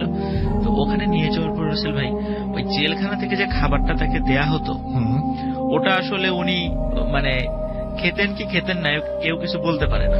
কারণ ওনাকে যখন খাবার দেয়া হতো উনি কোনো মানুষ ওনাকে কোনো কিছু খাওয়া দেখেনি, এবং যখন পরবর্তী খাবারের সময় হতো তখন দেখা যেত আগের যে খাবারটা সেটা ওরকমই আছে। এরকম কিন্তু অনেকদিন চলে যায়। আসলে উনি কি খান না খান এটাও জেল কর্তৃপক্ষ কিছু বুঝতে পারছিল না। দিনে দিনে উনি আবার অসুস্থ হয়ে পড়ছিলেন, কামাল কবিরাজ। তো উনাকে যে সেলে রাখা হয়, ওই সেলের যে অল্প কিছু আসামিরা ছিল তার পাশের যে সেলগুলোতে, তারা রাতের বেলায় কিছু অদ্ভুত ঘটনা মানে অবলোকন করত এবং ফিল করত। তার ভিতরে কিছু বিষয় আমি বলি রাসেল ভাই। সেখানে ওই সময় আসলে এই ঘটনাটা আমরা জানতে পেরেছিলাম ওই সময়ে রাজবাড়ী জেলার একজন জেল পুলিশ মানে সদ্য জয়েন করেছে আর কি। তো উনি যদি এখন মারা গেছেন, তো উনি যখন পরবর্তীতে ওই কামাল কবিরাজের ঘটনা যখন উনি সবাইকে বলেন, ওই উনার বলার মাধ্যম দিয়ে ওই জেলের ভিতরকার ঘটনাগুলো মানে বাইরের লোকজন জানতে পারে। তার আগে কিন্তু আমরা এগুলা কিছুই জানতাম না, সেই বিষয়গুলো এখন বলবো। তো ওখানে লোক মানে ওখানে যে কন্ডেম সেলে যারা ছিল বা ওই আশেপাশে কয়েকটা সেলে যারা ছিল, তখন তারা রাতের বেলা দেখতো যে একদম একটা কালো ছায়া মূর্তি, এবং সেই কালো মূর্তিটা যে ছায়া, যেমন আমরা যেরকম আমাদের ছায়া দেখি বিষয়টা এরকম ছায়া না, এই ছায়াটা হলো ওই যে ঘন ধোয়া যদি একত্রিত হয়ে মানে ঘনীভূত হয়ে মানে মেঘের মতো, কালো মেঘের মতো একটা মানে মানুষের শেপ ধারণ করে, ঠিক ওই রকম একটা শেপ ওই জেলখানার ভিতর দিয়ে করিডোর দিয়ে হেঁটে বেড়াতো। এই দৃশ্য দেখে তো সবাই দেখতো, দেখার পরে চিৎকার চেঁচামেচি করতো। যখন জেল পুলিশটা আসতো, আসার পরে কি হয়েছে বলে যে এরকম দেখেছি। এখন তারপরে ওনারা কিছু দেখতো না, তো ধমক দিয়ে চুপ করাই দিত যে তোমাদের ইচ্ছা করে এরকম রাতের বেলা আমাদের দুষ্টামি করতেছো আমাদেরকে বিরক্ত করার জন্য। তো একবার কি হয়েছিল ভাই, ওখানে সবাই আগুন আগুন বলে চিৎকার করে ওঠে কিসের মধ্যে মানে জেলখানার মধ্যে। তো জেল পুলিশ আসে, বলে কি হয়েছে, বলে যে ওইখানে যেই কামাল নামে একজন আছে তার সেলের মধ্যে আগুন জ্বলছে। ওরা কাছে গিয়ে দেখে কামাল মানে খুব দিব্যি ঘুমাচ্ছে, কোনো আগুনের লেশ মাত্র নাই। এটা দেখে ওই আসামিদের প্রতি আরো বিরক্ত হয় জেল পুলিশরা। এরপর আর একদিন এই মানে বলতে থাকে পানি পানি বলে চিৎকার করতে থাকে ওই আসামিরা ওই টুকুর কিসের মধ্যে। তারপর যখন পুলিশরা আসে, বলে কিসের পানি, বা মনে হচ্ছিল যে আমরা তো পানিতে ডুবে যাচ্ছি, নিচ থেকে কোথা থেকে যেন পানি ঢুকতেছে ওরা ওই সেলের মধ্যে। তখন আসলে কোনো পানির কোনো কিছুই ছিল না। তো এরপরে জেলার এসে বলে যে তোমরা যদি এরপরে এই ধরনের কোনো বিরক্ত করো, মানে বিশ্বাসই করে না তারা, মনে করছে তোমাদেরকে কিন্তু খুব কঠিন শাস্তি দেওয়া হবে। এই ধরনের আর কোনো বিষয় বলা যাবে না, এই ধরনের উদ্ভট কোনো বিষয় বলা যাবে না। তো যাই হোক, ওনাদের কথা কেউ বিশ্বাস করে না। এদিকে কিন্তু দিনে দিনে কামালের ফাঁসির সময়টা ঘনিয়ে আসছে। তো কামালের ফাঁসির যখন 3 থেকে 4 দিন বাকি, তখন তো তার ফাঁসির যে মঞ্চটা ওটা রেডি করা হবে। ওখানে ফাঁসির মঞ্চ রেডি করার জন্য আমরা জানি যে আগে থেকে দড়িগুলো আনা হয়। তারপরে ফাঁসির যে মঞ্চ, যেখানে মানে মৃত্যুদণ্ড কার্যকর করা হবে, মানে জল্লাদ মানে একটা সুইচ টিপার সাথে সাথে বা একটা দণ্ড টান দেওয়ার সাথে সাথে পায়ের নিচ থেকে পাটাতন সরে দেয়, একটা গর্তের মধ্যে আর কি বডিটা পড়ে যায়। ওখানে কিছুক্ষণ থাকার পরে মৃত্যুদণ্ড মানে মৃত্যু নিশ্চিত হওয়ার পর তারপরে ওখান থেকে বের করা হয় আর কি। তো একজন মৃত্যুদণ্ড মানে একজন যাবজ্জীবন প্রাপ্ত আসামিকে বলা হলো যে তুমি এই দড়িটা রেডি করো, যখন সব ঠিকঠাক আছে না। কারণ এই কাজগুলো কিন্তু সরাসরি এই যে আসামিদেরকে দিয়ে সাধারণত করানো হয়, বিশেষ করে জল্লাদ সংক্রান্ত কাজগুলো। তো ওই আসামি দড়িগুলো ঠিকঠাক করতে গিয়ে মানে খুবই আচমকা মানে পা পিছলে ওই যে মানে ফাঁসি যেখানে আসামিকে প্রথমে দাঁড় করানো হয়, আসামি মানে যখনই ঝুলিয়ে দেওয়া হয় যে গর্তটার মধ্যে পড়ে যায়, সে হঠাৎ করে মানে পা পিছলে গর্তের মধ্যে পড়ে যায় এবং মারাত্মক ইনজুর্ড হয়। হওয়ার পরে তাকে মানে হাত পা ভেঙে যায় এবং খুব স্পাইনাল কর্ডও ভেঙে যায় আর কি, খুবই মারাত্মক ভাবে আহত হয় সে। তখন সে যখন চলে গেল ওখান থেকে, তখন আর একজনকে বলা হলো তাহলে এবার তুমি এটা রেডি করো। তো পা পিছলে পড়ে গেছে। তো আসলে সে প্রথমে ফাঁসি এটি রেডি করেছে, পরপর হঠাৎ করে মানে কিভাবে যেন ও নিজেও বলতে পারে না যে ওই দড়ির একটা অংশ ওর নিজের গলার সাথে প্যাঁচ লেগে গেছে। প্যাঁচ লাগার পরে তো কিছুতেই সেটা ছুটাতে পারছে না এবং ওটা আস্তে আস্তে শুধু শক্ত হয়ে আসছে গলার সাথে। যখন দূর থেকে লোকজন এটা খেয়াল করেছে, প্রথমে মনে করছে এমনিতেই হয়তো, কিন্তু যখন দেখেছে যে ও হাত পা ছোড়াছুড়ি করছে, বিশেষ করে পা ছোড়াছুড়ি করছে, তখন লোকজন দৌড়ে সেখানে গেছে। যাওয়ার পরে ওই দড়ির ওই রশিটা তার গলা থেকে ছাড়ানো হয়। তখন আশেপাশে মানে একটা খবর ছড়িয়ে গেল পুরো ছেলে যে যেই ওর এই কামাল কবিরাজের ফাঁসির কাজটা রেডি করতে যাবে তারই ক্ষতি হবে। তো এখন আর কাউকে দিয়ে মানে তাকে ফাঁসি মানে কার্যকর করার জন্য কোন আসামিকে আর খুঁজে পাওয়া যাচ্ছে না। যাকেই বলা হয় সে বলে আমি পারবো না, কারণ সবার কাছে ওই রোমারটা ছড়িয়ে গেছে আর কি, এই ঘটনার বিষয়টা ছড়িয়ে গেছে। তো যাই হোক, শেষ পর্যন্ত জেল পুলিশরাই মানে এটা রেডি করেন, কোন আসামির সহযোগিতা ছাড়াই তারা এটা রেডি করেন। তো ফাঁসির যখন আর মাত্র 3 দিন বাকি, তখন কামাল কবিরাজকে বলা হয় যে তোমার শেষ ইচ্ছা কি, তুমি কিছু খেতে চাও কিনা? তখন বলে আমার 2টা ইচ্ছা আছে।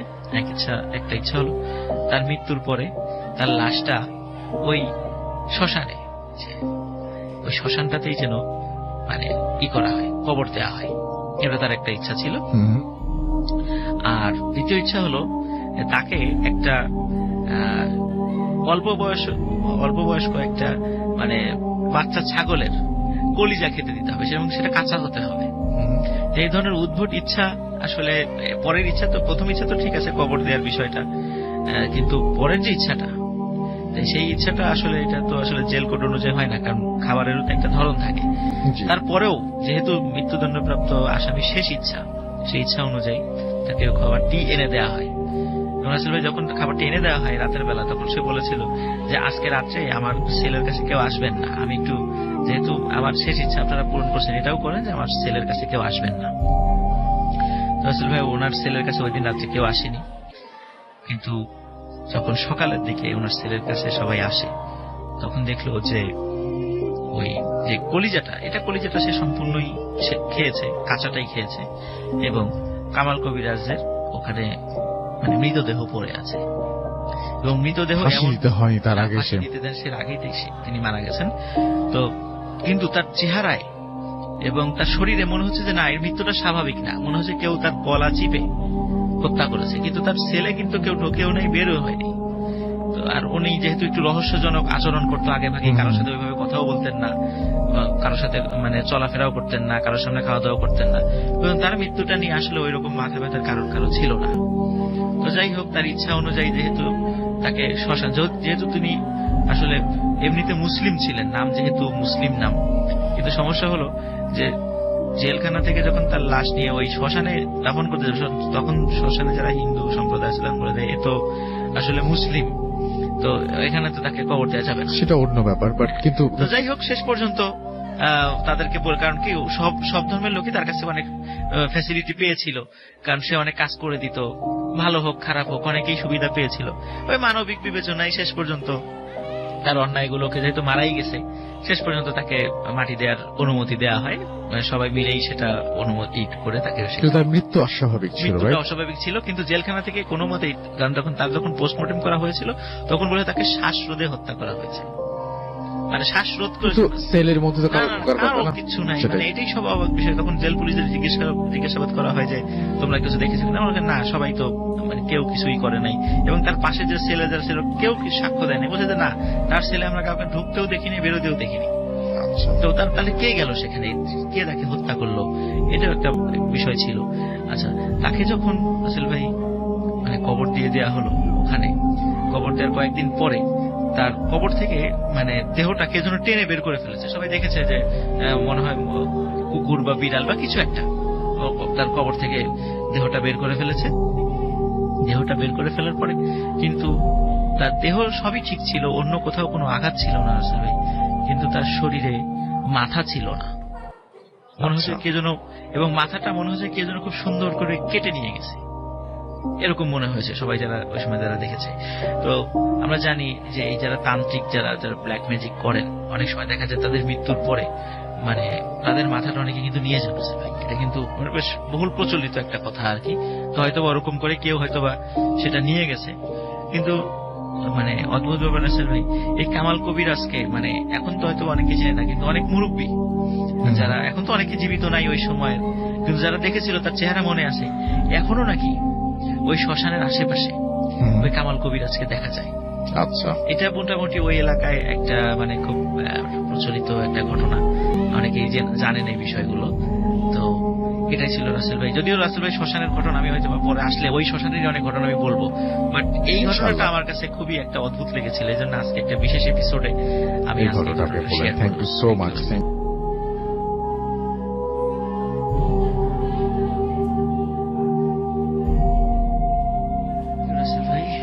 এখন যে ঘটনাটি আমি শেয়ার করব, এই ঘটনাটি একটি মেডিকেল কলেজের ঘটনা। তো ঘটনাটি আসলে যিনি যার সাথে ঘটেছে তার নাম বলতে বলেছে, কিন্তু উনার বর্তমান কর্মস্থল বলা যাবে না। তো উনি একজন পেশায় শিশু চিকিৎসক, উনার নাম হচ্ছে মরিয়ম। তো উনি রাজশাহী মেডিকেলে পড়তেন, এক সময় রাজশাহী মেডিকেল স্টুডেন্ট ছিলেন, তাও সেটা স্বাধীনতার আগের কথা। তো ওনার এখন অনেক বয়স হয়ে গেছে, অনেক প্রবীণ একজন, হয়তো আপনার নাম অনেকেই জানে থাকতে পারেন। তো ওনার সাথে ঘটে যাওয়া ঘটনাটি, তো উনি যখন রাজশাহী মেডিকেলে যখন পড়তেন, তখন পড়াকালীন সময়ে তো সেখানে উনার একটা, উনি থার্ড ইয়ারে যখন ওঠেন তখন ওনার একটা রুমমেট আসে। তো ওই রুমমেটের অদ্ভুত ব্যাপার, রুমমেট তার সাথে কোনো কথা বলতো না, সে শুধু লেখাপড়া করত আর মানে তার সাথে কোনো কথা বলতো না। এই এখন সে যদি জিজ্ঞেসও করে কোনো কথা, মানে সে এমন ভাবে রিয়াক্ট করে যে সে কিছু শোনেইনি, সে মনে গধীর, মানে সে কানে শোনে না, এমন ভাবে সে রিয়াক্ট করে।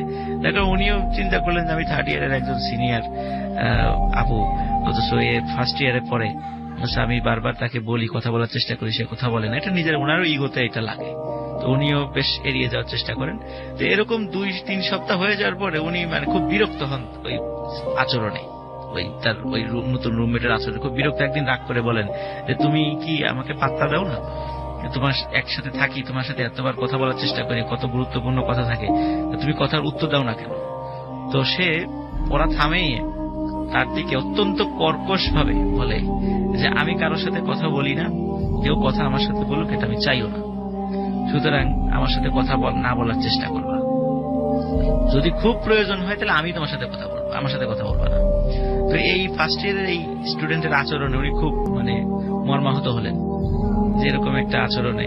তখন উনি পারতপক্ষে তার সাথে আর কথা বলতেনই না, কিন্তু একই রুমে থাকতেন, স্বাভাবিকভাবে কিন্তু অনেক প্রয়োজন হয়, যার কারণে প্রয়োজন হতো, তারপরে উনি চেষ্টা করতেন যে বিষয়গুলো অ্যাভয়েড করার জন্য। এর ভিতরে রাসেল ভাই ওই মেয়েটা যখন প্রথম এই আসে, দেখা যেত যে সে কিন্তু ক্লাসেও খুব ভালো পড়া পারে, মানে তার লেখাপড়ার ইউতেও খুব ভালো। তো হঠাৎ এই মর্গের যিনি পাহারাদার, উনি এসে মেডিকেল কলেজের অধ্যক্ষের কাছে এসে অভিযোগ করলেন যে ইদানিং দেখা যাচ্ছে যে রাতের বেলা লাশগুলো ওনারা যেভাবে সাজিয়ে রেখে যান, সকালবেলা এসে দেখে লাশগুলো এলোমেলো। এবং আরো অদ্ভুত ব্যাপার হলো, লাশের শরীরের কিছু কিছু অঙ্গ তারা আর খুঁজে পান না। যেমন দেখা যাচ্ছে যে তার হাতের কিছু আঙ্গুল খুঁজে পাওয়া যাচ্ছে না, আবার দেখা যাচ্ছে তার চোখ খুঁজে পাওয়া যাচ্ছে না। খুব অদ্ভুত, কিন্তু আঙুল এবং চোখ এগুলো খুঁজে পাওয়া যাচ্ছে না, আবার কান খুঁজে পাওয়া যাচ্ছে না। তো দেখা যাচ্ছে রাসেল ভাই কোনোটা হয়তো পোস্টমর্টেম হয়ে যাওয়ার পরে হয়তো আপাতত রেখে দিয়েছে, অথবা কোনোটা পোস্টমর্টেম হবে। তো যখন লাশ আসে ওনারা তো আসলে অত দেখে রাখেন না ওখানে।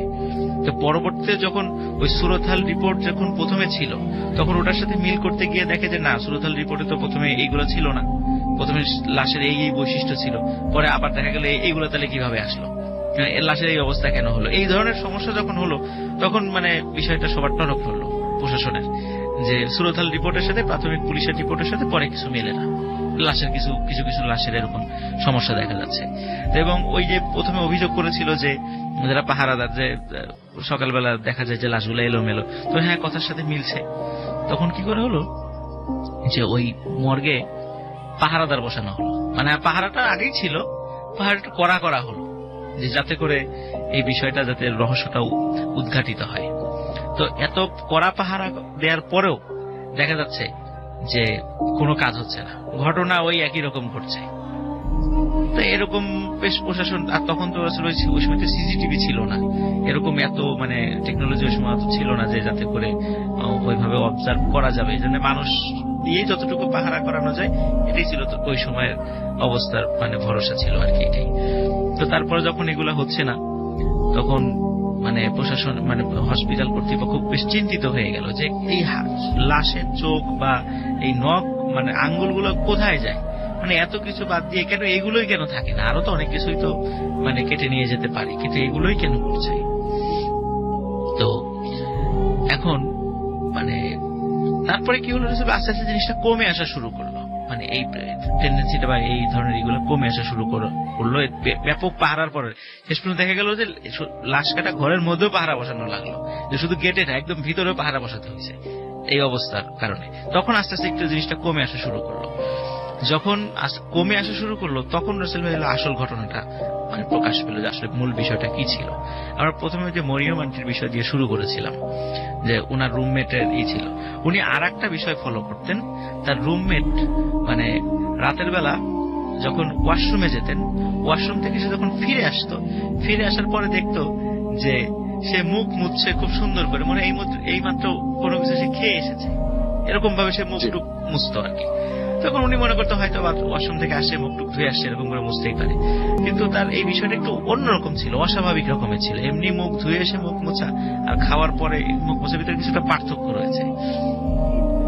এবং উনি আর একটা বিষয় খেয়াল করতেন যে তার ওই রুমমেট বাইরে থেকে রাতের বেলা কোথা থেকে আসে, আসার পরে ওই ছোট্ট একটা পুটলিতে কি যেন মানে খাটের নিচে রেখে দেয়। আর যেহেতু তার আচার আচরণ ভালো ছিল না, উনিও তার সাথে এই বিষয়ে কোনো কথা বলতেন না, যে আবার কথা বললে কি ধরনের কি আচরণ করবে জুনিয়র, এতে নিজের মান সম্মান চলে যাবে, এই কারণে উনিও পারতপক্ষতার সাথে এই বিষয় নিয়ে কথা বলতেন না। কিন্তু একদিন ওনার খুব কৌতূহল জাগে যে আসলে এই যে রাতের বেলায় এসে ওই পুটলির মতো করে কি ডাকে। উনি বেশ কিছুদিন ফলো করেছে ওই এই বিষয়টা। তখন একদিন যখন রাতের বেলা সে সারাদিনই থাকে রুমে লেখাপড়া করে, কিন্তু ওয়াশরুমে দেখা যাচ্ছে সে 15 থেকে 20 মিনিট এই সময় সাথে আসে না। তো উনি চিন্তা করেছে এইবার যদি ওয়াশরুমে যাই, এই সুযোগে আমি দেখবো আসলে সে খাটের নিচে রাখেটা কি। তখন আসলে রাতের বেলা সে যখন ওয়াশরুমে রেখেছে, সত্যি ওই সময় ওই মরিয়ম আন্টি উনি দেখতে গিয়েছে যে আসলে খাটের নিচে সে কি রাখে প্রতিদিন। তখন দেখে হ্যাঁ একটা পুটলি বাঁধা। তো পুটলিটা যখনই রাসেল ভাই খুলেছে, সাথে সাথে উনি সাংঘাতিক ভাবে শক্ট হয়েছে। উনি দেখে পুটলির ভিতরে মানুষের আঙ্গুল, চোখ, কান, জিহ্বাও আছে সেখানে। তো এই দৃশ্য যখন দেখে উনি সাংঘাতিক রকমের ভয় পান এবং মানে কোনো মতে দ্রুত এইটা মানে ঠিকঠাক মতো রেখে উনি আবার ওনার সিটে শুয়ে পড়েন। সিটে শোয়ার পরে যখন আবার ওই মেয়েটা আসে, ওয়াশরুম থেকে ফিরে আসে, সে স্বভাবভাবেই ওই যে মুখ মুছছে। তো উনি সারা রাত ঘুমাতে পারেন নাই, উনি খালি চিন্তা করছেন যে কখন সকাল হবে। সকাল হওয়ার পর ওনার খুব কাছের একজন বান্ধবীর সাথে বিষয়টা শেয়ার করেন যে রুমে এই অবস্থা। তখন বলে যে আসলে বিষয়টা তো আমাদের অধ্যক্ষ সাহেবকে জানানোর দরকার। তখন অধ্যক্ষ সাহেবকে গিয়ে যখন বলা হলো, অধ্যক্ষ সাহেব বললেন যে তোমরা আসলে মেডিকেলের পড়া অনেক চাপ, তোমরা পড়তে পড়তে মনে হয় তোমাদের মাথায় কিছু সমস্যা হয়েছে, তোমরা এক কাজ করো, একটু বাড়িতে যাও, সপ্তাহখানেক বিশ্রাম নিয়ে আসো, একটু ভালো করে ঘুমাও, সামনে তোমার এক্সাম, হয়তো এই কারণে মানে মাথার সমস্যা হয়ে গেছে। কিছুতে উনি বিশ্বাস করাতে পারলেন না, এবং আরো বিশ্বাস করাতে পারলেন না, শেষ পর্যন্ত মানে আরো চেষ্টা করেছে, লোক ইন্সপেকশনেও আসার মানে মতো অবস্থা হয়ে গেলেও কিন্তু শেষ পর্যন্ত কি কারণে যেন লোক আর ইন্সপেকশনে আসে নাই ওখানে, বিষয়টা মানে হাস্যরসাত্মক হিসেবে তারা উড়িয়ে দিয়েছে। তো উনি তখন কি করতেন যে ওনার কথা কেউ যখন বিশ্বাস করলোই না, তখন উনি আর ওই ওনার রুমমেটের সাথে রাত্রে থাকতেন না। তখন ওনার রুমমেটকে বলতো যে সামনে তো আমার এক্সাম, তো আমি আমার গ্রুপ স্টাডি করবো, আর এক রুমে গিয়ে আমার আর এক মানে ক্লাসমেটের সঙ্গে ঘুমাবো, তুমি একাই ঘুমাও। তো এই কথা বলে উনি চলে যেতেন রাতের বেলা তার সাথে থাকতেন না। একদিন রাসেল ভাই মানে ঘটনা যেটা ঘটেছে, হঠাৎ রাত ধরেন যে 1:30 কি 2টার দিকে ইলেকট্রিসিটি চলে যায়। তো ইলেকট্রিসিটি চলে যায়, ওনারও এক্সাম ছিল, উনি যখন জেগে জেগে পড়ছিলেন, তো চিন্তা করছে ইলেকট্রিসিটি খুব গরম, উনি একটু বারান্দায় আসেন, প্রত্যেকটা রুমের সাথে বারান্দা আছে তো আবার ওখানে মানে হলগুলোতে, তো বারান্দায় আসেন। তো বারান্দায় আসার পরে হঠাৎ মানে উনি যেই আসলে ওনার যে অরিজিনাল যে রুমটা, এই রুমটাও 3 তলাতে, আবার উনি যেই রুমে আবার থাকা শুরু করেছেন আর এক বান্ধবীর সাথে, সেটাও 3 তলাতে, খুব বেশি দূরে না, মাঝখানে অল্প কয়েকটা রুমের ডিফারেন্স আর কি। তো হঠাৎ উনি ওনার ওই রুম থেকে প্রচন্ড চিৎকারের একটা আওয়াজ শোনেন। তো প্রচন্ড চিৎকারের আওয়াজ শুনলে উনি দ্রুত সেখানে চলে যান, কারণ উনি বুঝতে পেরেছেন যে এই আওয়াজটা তার রুম থেকেই আসছে। তখন উনি যখন দ্রুত তার রুমে চলে যান, গিয়ে একটা ভয়ঙ্কর দৃশ্য দেখেন। সেটা হচ্ছে যে আর একটা মেয়েকে ওইখানে নিয়ে এসে, ওই যে তার যে ফার্স্ট ইয়ারের যে মেয়েটা ছিল আর কি, তার রুমমেট, সে মানে তার হাত, ওই মেয়েটার হাত মটমট করে চিবিয়ে খাচ্ছে। তো এই দৃশ্য দেখে উনি তো সাংঘাতিকভাবে ভয় পান, এবং যখনই ওই মেয়েটা তাকে দেখে ফেলে যে তার এই দৃশ্য দেখে ফেলেছে, তখনই ওই মেয়েটা জানালা দিয়ে লাফ দিয়ে চলে যায়। কিন্তু আসলে ভাই ওই ইটা ছিল কিন্তু 3 তলা, মানে ওই ফ্লোরটা ছিল কিন্তু 3 তলায়, আর জানালায় কিন্তু শিক ছিল। সে আরো চিৎকার চেঁচামেচি শুরু করে, আশেপাশের লোকজন চলে আসে। লোকজন চলে আসার পরে দেখে যে যার ওই যে কামড়ে ছিল সে ওখানে ডেড মানে মারা গেছেন সেখানে, এবং বলে যে এই কাজটা যে করেছে সে জানালা দিয়ে ঝাঁপ দিয়ে চলে গেছে। সবাই বলে যে জানালা দিয়ে ঝাঁপ দেবে কিভাবে, এইভাবে তো কোনো মানুষ যাওয়া যায় না, জানালা শিখানো ছোট, যে কোনো মানুষ যেতেই পারবে না। এবং দেখা আসলে সত্যি রাসেল ভাই যে ও যে ওই মেয়েটার মানে হাত খাওয়া শুরু করেছিল, রক্ত তো পড়েছিল, রক্তের ছাপটা জানালা পর্যন্ত, যে মানে পায়ের ছাপটা যে পায়ের সাথে রক্ত লেগেছিল জানালা পর্যন্ত গিয়ে শেষ হয়ে গেছে, কিন্তু জানালার নিচে যে সে কোথায় পড়েছে কিছুই আর জানা যায়নি। তো পরবর্তীতে ওই রুমটা আসলে সিল করে দেওয়া হয়, অনেক দিন সিল ছিল। তো মরিয়ম আন্টি বলেছে যে এখন ওই রুমটায় কেউ থাকে কি থাকে না, উনি রুমের নাম্বারটা বলতে রাজি হন নাই, তো এতটুকু বলছে রুমটা 3 তলাতে। তো এখন ওইটার কি অবস্থা, ওখানে কি থাকে কি থাকে না, এই বিষয়ে উনি কিছু বলতে পারেন না। তবে ওই মেয়ের পরবর্তীতে যে মানে অ্যাড্রেসটা সে দিয়েছিল ভর্তির সময়, ওই অ্যাড্রেসে খোঁজ নিয়ে দেখা গেছে যে ওইখানে এই নামের কোনো মেয়ের এবং তার বাবা মা কোনো অস্তিত্বই নেই, কোনো কিছু সন্ধান পাওয়া যায়নি। তাহলে সে কি ছিল, কেন সে মেডিকেলে আসলো? যখন রাসেল ভাই যখন দেখছিল যে না কড়া পাহারার কারণে সে ওখানে যেতে পারছে না, তখনই কিন্তু আসলে সে মানুষের মানে জীবন্ত মানুষের উপর আক্রমণটা শুরু করে, এবং প্রথম আক্রমণে সে ধরা পড়ে যায়। তো যাই হোক, পরবর্তীতে তার কোনো আর অস্তিত্ব পাওয়া যায় নাই। রাজশাহী মেডিকেলে যারা অনেক পুরাতন যারা আছেন, এই গল্পটা অনেকের মুখে মুখেই আছে আর কি। আজকে গল্পটা শেয়ার করলাম। Thank you so much.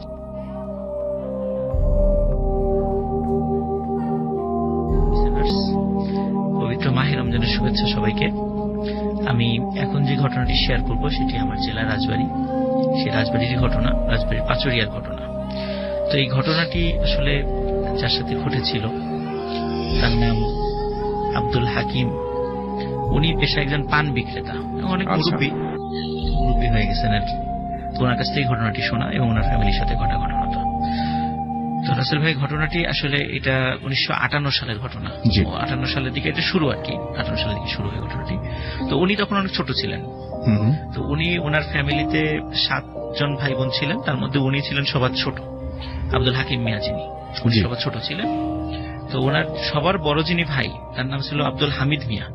আচ্ছা, উনি মানে খুবই একজন তাগড়া জোয়ান সুদর্শন একজন লোক ছিলেন, এবং উনি অত্র এলাকায় মানে কুস্তিতে খুব ভালো একজন মানে পারদর্শী ব্যক্তি হিসেবে তার খুব খ্যাতি ছিল। তো একদিন রাতের বেলা ওনারা দুই ভাই এশার সালাত আদায় করার পর ওনারা বাড়িতে যাচ্ছিলেন। বাড়িতে যাওয়ার পথে তখন এখনো ওই এলাকাটা বেশ শুনশান নীরব, আর তখন তো আরো মানে ঘন জঙ্গল টঙ্গল ছিল রাস্তার ধার দিয়ে। তোমরা যখন যাচ্ছিলেন হঠাৎ পরিচিত একটা জায়গায় এসে হঠাৎ দেখলেন যে কে যেন ওনাদেরকে ডাকছে। আচ্ছা, তো ডাক কোন দিক থেকে আসছে খেয়াল করলেন যে রাস্তার পাশেই একটা গাব গাছ। গাব গাছটা ওনারা চিন্তা যে ওখানে একটা গাব গাছ আছে। গাব গাছটা খুব বেশি বড়ও না, খুব বেশি বয়স্কও না গাব গাছটি। তো দেখলেন যে গাব গাছের উপর থেকে আওয়াজ আসছে। তো ওনারা কাছে গেলেন, ওনাদের হাতে তখন টর্চ লাইট ছিল না, মানে হারিকেন ছিল আর কি। তো দেখলেন যে ওইখান থেকে খুব মানে 80+ মুরব্বী একজন ওই গাছের উপরে বসে আছে। বলছে যে বাবা আমি তো ভয়ে গাছে উঠে পড়েছি, আমাকে কুকুর তাড়া করেছিল, এখন কি করব উপায়ন্তর না দেখে গাছে উঠে পড়েছি, আমি আর নামতে পারছি না, আমাকে তোমরা একটু কষ্ট করে নামিয়ে দেবে? তখন ওই আব্দুল হামিদ মিয়ার যে ভাই মানে হাকিম মিয়ার যে ভাই হামিদ মিয়া, যিনি মানে বড় ভাই ছিলেন আর কি, তো উনি বললেন মুরব্বী আপনি এই বয়সে কিভাবে গাছে উঠে গেলেন? তো বললো যে আসলে ভয়ে উঠে গেছি, তখন তো বুঝতে পারি নাই, তো এখন তো আর নামতে পারছি না, আমাকে একটু নামিয়ে দাও। তো ছোট ভাই নিচে দাঁড়িয়ে আছে, বড় ভাই বললো যে ঠিক আছে আমি যাই, আমি গাছের উপরে উঠে ওনাকে নামিয়ে দিচ্ছি। ছোট ভাইকে বললো, আর উনি মুরব্বীকে আশ্বস্ত করলো আপনি অপেক্ষা করেন, আমি আসছি উপরে। গাছটাও বেশি বড় না। তো উনি সত্যি সত্যি গাছে উঠেছেন। উঠার পরে ওই মুরব্বীকে বলছেন যে আপনি আমার গলা ধরে পিঠের সাথে ঝুলে থাকেন, আমি আস্তে আস্তে গাছ থেকে নেমে যাচ্ছি, তখন আমি এইভাবে আপনাকে নামিয়ে দেবো। বলে ঠিক আছে। মুরব্বী গলা ধরে ওনার পিঠের সাথে লেগে থাকেন এবং উনি আস্তে আস্তে গাছ থেকে যখন নামবেন তখন ওই লোকটি মানে যিনি আব্দুল হামিদ মিয়া আর কি যিনি, তো উনি বলছেন যে মুরব্বী আপনার তো ওজন হয়তো বা ম্যাক্সিমাম 40 কেজি বা 50 কেজি হওয়ার কথা, কিন্তু আমি কুস্তি করি, কিন্তু এত ওজন আপনার, এরকম তো কখনো আমার কোনো মানুষের ওজন আমার কাছে মনে হয়নি, আপনার এত ওজন কেন? তখন মুরব্বী ওই মানে হাসতে হাসতে বলছেন যে কই আমার তো বেশি ওজন না।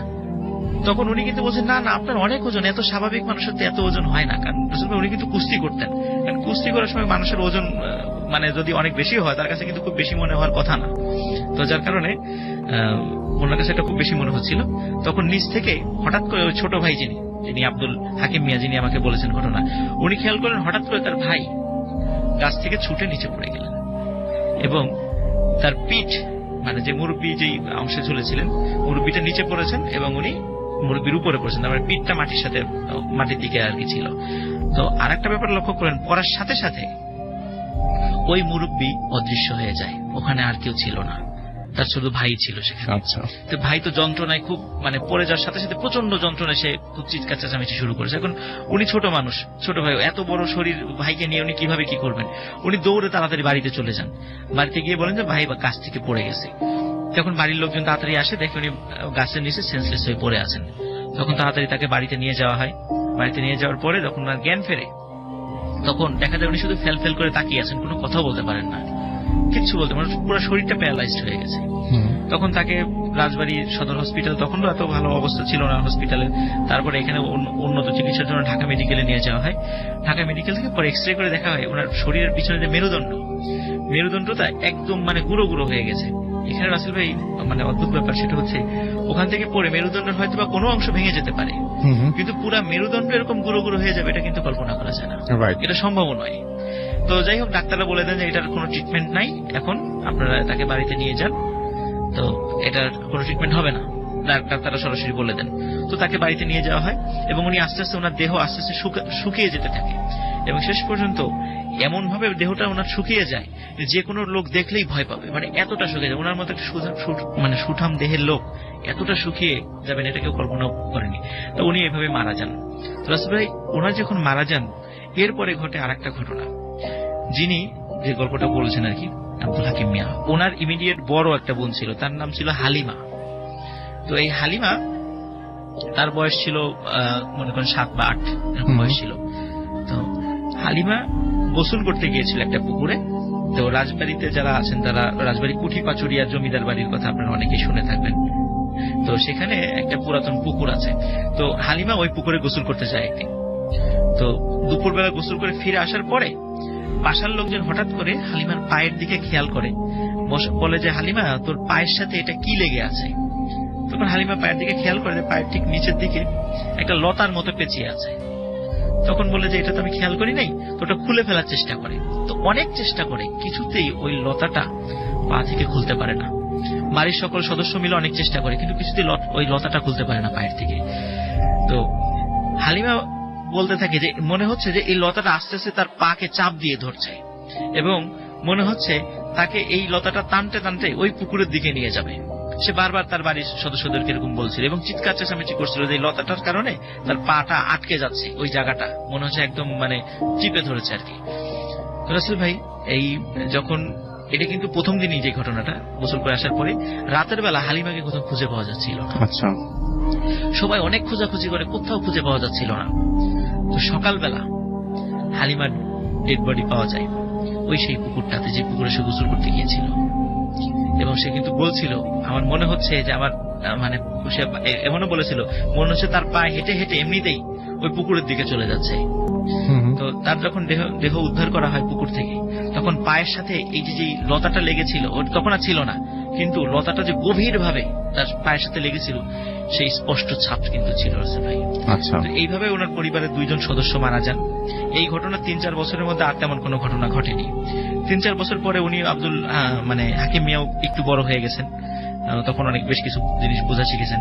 তখন উনি লেখাপড়াও কিন্তু করেন নাই, তখন ওই ওনার বাবার সাথেই ওই আপনার হাটে যেত। ওনারা অনেক আগে থেকেই পানের ব্যবসা করতো আর কি, এখন উনি পানের ব্যবসাই করেন। তো একদিন হাট থেকে ফেরার পথে উনি রাস্তার পাশে খাদ ছিল, দেখে যে খাদের নিচে কে যেন ওনাকে ডাকছে। তো উনি খেয়াল করে দেখলেন যে নিচে মানে একজন বৃদ্ধ মহিলা ওনাকে ডাকছে। তো বলছে যে বৃদ্ধ মহিলা বলছে যে বাবা, আমি পা পিছলে পড়ে গেছি খাদের মধ্যে, আমি উঠতে পারছি না, তুমি আমাকে একটু কষ্ট করে উঠাই দেবে। ওই সময় হাকিম মিয়ার মনে পড়ছে একবার তো তার ভাই এরকম একজন লোক বলেছিল গাছ থেকে নামানোর জন্য, তখন একটা ঘটনা ঘটেছে। তখন উনি চিন্তা করলেন যে এই টাইপের কিছু হতে পারে, এই চিন্তা করে বিষয়টা ইগনোর করে চলে যাওয়ার চেষ্টা করেন। আবার মানবিক বিষয়টা ওনার মাথায় আসে, তখন মানবিক দৃষ্টিতে চিন্তা করে উনি বলেন আচ্ছা ঠিক আছে, আমি নিচে আসবো না, আপনি ওখানে থাকেন, আমি দেখি কোন একটা রশি আপনার ওখানে পাঠিয়ে দিই, আপনি রশিটা ধরে থাকবেন, আমি টেনে উঠাবো আপনার ওখান থেকে, কিন্তু আমি নামবো না। তখন উনি মানে ওখানে ওনাকে অপেক্ষা করতে বলে একটু আশেপাশের এলাকাতে ওনার সব চেনা একটা বাড়িতে গিয়ে বলেন একটু রশি দেন। তো একটু রশি নিয়ে আসে, রশি এসে দেখে হ্যাঁ ঠিক আছে, ওখানে এসে দেখে ওই মহিলা ওরকমই আছে। রশিটা দিয়ে দেওয়া হয় তাকে, বলে আপনি ধরে থাকেন, আমি আপনাকে টেনে তুলছি। তো মহিলাকে সে টেনে তোলার চেষ্টা করে, হঠাৎ খেয়াল করে যে এই যে মহিলা যিনি আস্তে আস্তে উঠে আসছেন, যে আসলে ওটা মহিলা না, দেখে যে একটা কুমিরের মতো ভয়ঙ্কর একটা প্রাণী আস্তে আস্তে ওনার দিকে ঠিক ওই রাস্তা বেয়ে উপর দিকে উঠে আসছে। উনি যখনই এই দৃশ্যটা দেখেন তখনই মানে ওইখানে সেন্সলেস হয়ে পড়েছেন। ওনার যখন সেন্স ফেরে তখন কিছু লোক দেখে যে ওনাকে কিছু লোক ওনার বাড়িতে নিয়ে আসছে, নিয়ে আসার পর জিজ্ঞেস করা হয় যে কি হয়েছিল, উনি সব ঘটনা বলেন। তখন এই ঘটনা বলার পরে বলে যে এরকম রাস্তার পাশে এরকম তুমি একা একা আসতেছিল, রাতের বেলা এরকম ঘটনা ঘটতেই পারে, তো এরকম এই জন্য একা একা আসা ঠিক না, এরকম সবাই এরকম বলে যে এরকম আমরা অনেক সময় টুকিটাকি জিনিস দেখি, কখনো একা আসবে না, এই বলে সবাই সান্ত্বনা দেন। এই ঘটনা রাসূল ভাই 2 সপ্তাহ পর উনি একদিন একা একাই মানে উনি রেগুলার 5 ওয়াক্ত নামাজ পড়তেন, এশার নামাজ পড়ে ফিরছিলেন, ঠিক ওই সেই গাব গাছ থেকে হঠাৎ করে একটা আওয়াজ আসে যে এই আমাকে একটু নামিয়ে দিবি গাব গাছ থেকে, আমি তো নামতে পারছি না। তখন উনি তাকিয়ে দেখেন ওই সেই বৃদ্ধ, যে বৃদ্ধটা তার ভাইকে বলেছিল যে আমাকে একটু গাছ থেকে নামিয়ে দাও, এবং তাকে নামাতে গিয়ে ওই ঘটনাটা ঘটে। তারপরে ওই বৃদ্ধকে কিন্তু কোথাও আর খুঁজে পাওয়া যায়নি। তখন ওই লোক মানে আব্দুল মানে হাকিম মিয়া উনি সাহস করে বলেন যে আমি তোমাকে গাছ থেকে নামাবো না। তখন বলে যে নামাবি না তো, তাহলে এবার তোর পালা, এটা বলে। তো এটা বলার পরে দেখে যে আর গাছে কেউ নাই বা অদৃশ্য হয়ে গেছে, উনি আর কাউকে দেখেন না, উনি তাড়াতাড়ি বাড়িতে চলে যান। বাড়িতে গিয়ে ওনার খুব জ্বর আসে, খুব অসুস্থ হয়ে পড়েন। তো অনেক ডাক্তার কবিরাজ দেখানো হয়, কিন্তু কিছুতেই এই সমস্যা এটা যে কেন হচ্ছে কেউ কিছু বলতে পারেন না। তো এটা সমাধান রাসেল ভাই হয়েছিল। তো যারা বিশেষ করে যদি মাদ্রাসার কেউ শুনে থাকেন, এখন যার নাম বলবো তারা হয়তো তার নামটা অনেকে শুনতে পারবেন। নামটা আমরা না হয় নাই বলি। আচ্ছা, এটা একজন বুজুর্গ ব্যক্তির দোয়ার বরকতে আল্লাহ তাআলা তাকে মানে মাফ করেছিলেন আর কি। এখনো উনি আছেন, যারা কুঠি পাচুরিয়া বাড়ি রাজবাড়ির, ওনার নাম আব্দুল হাকিম মিয়া, উনি পানের ব্যবসা করেন। তো অনেকেই তার কাছ থেকে এই ঘটনাটা জানতে পারেন। এখন উনি আছেন, সুস্থ আছেন এখন। Thank you so much. আমরা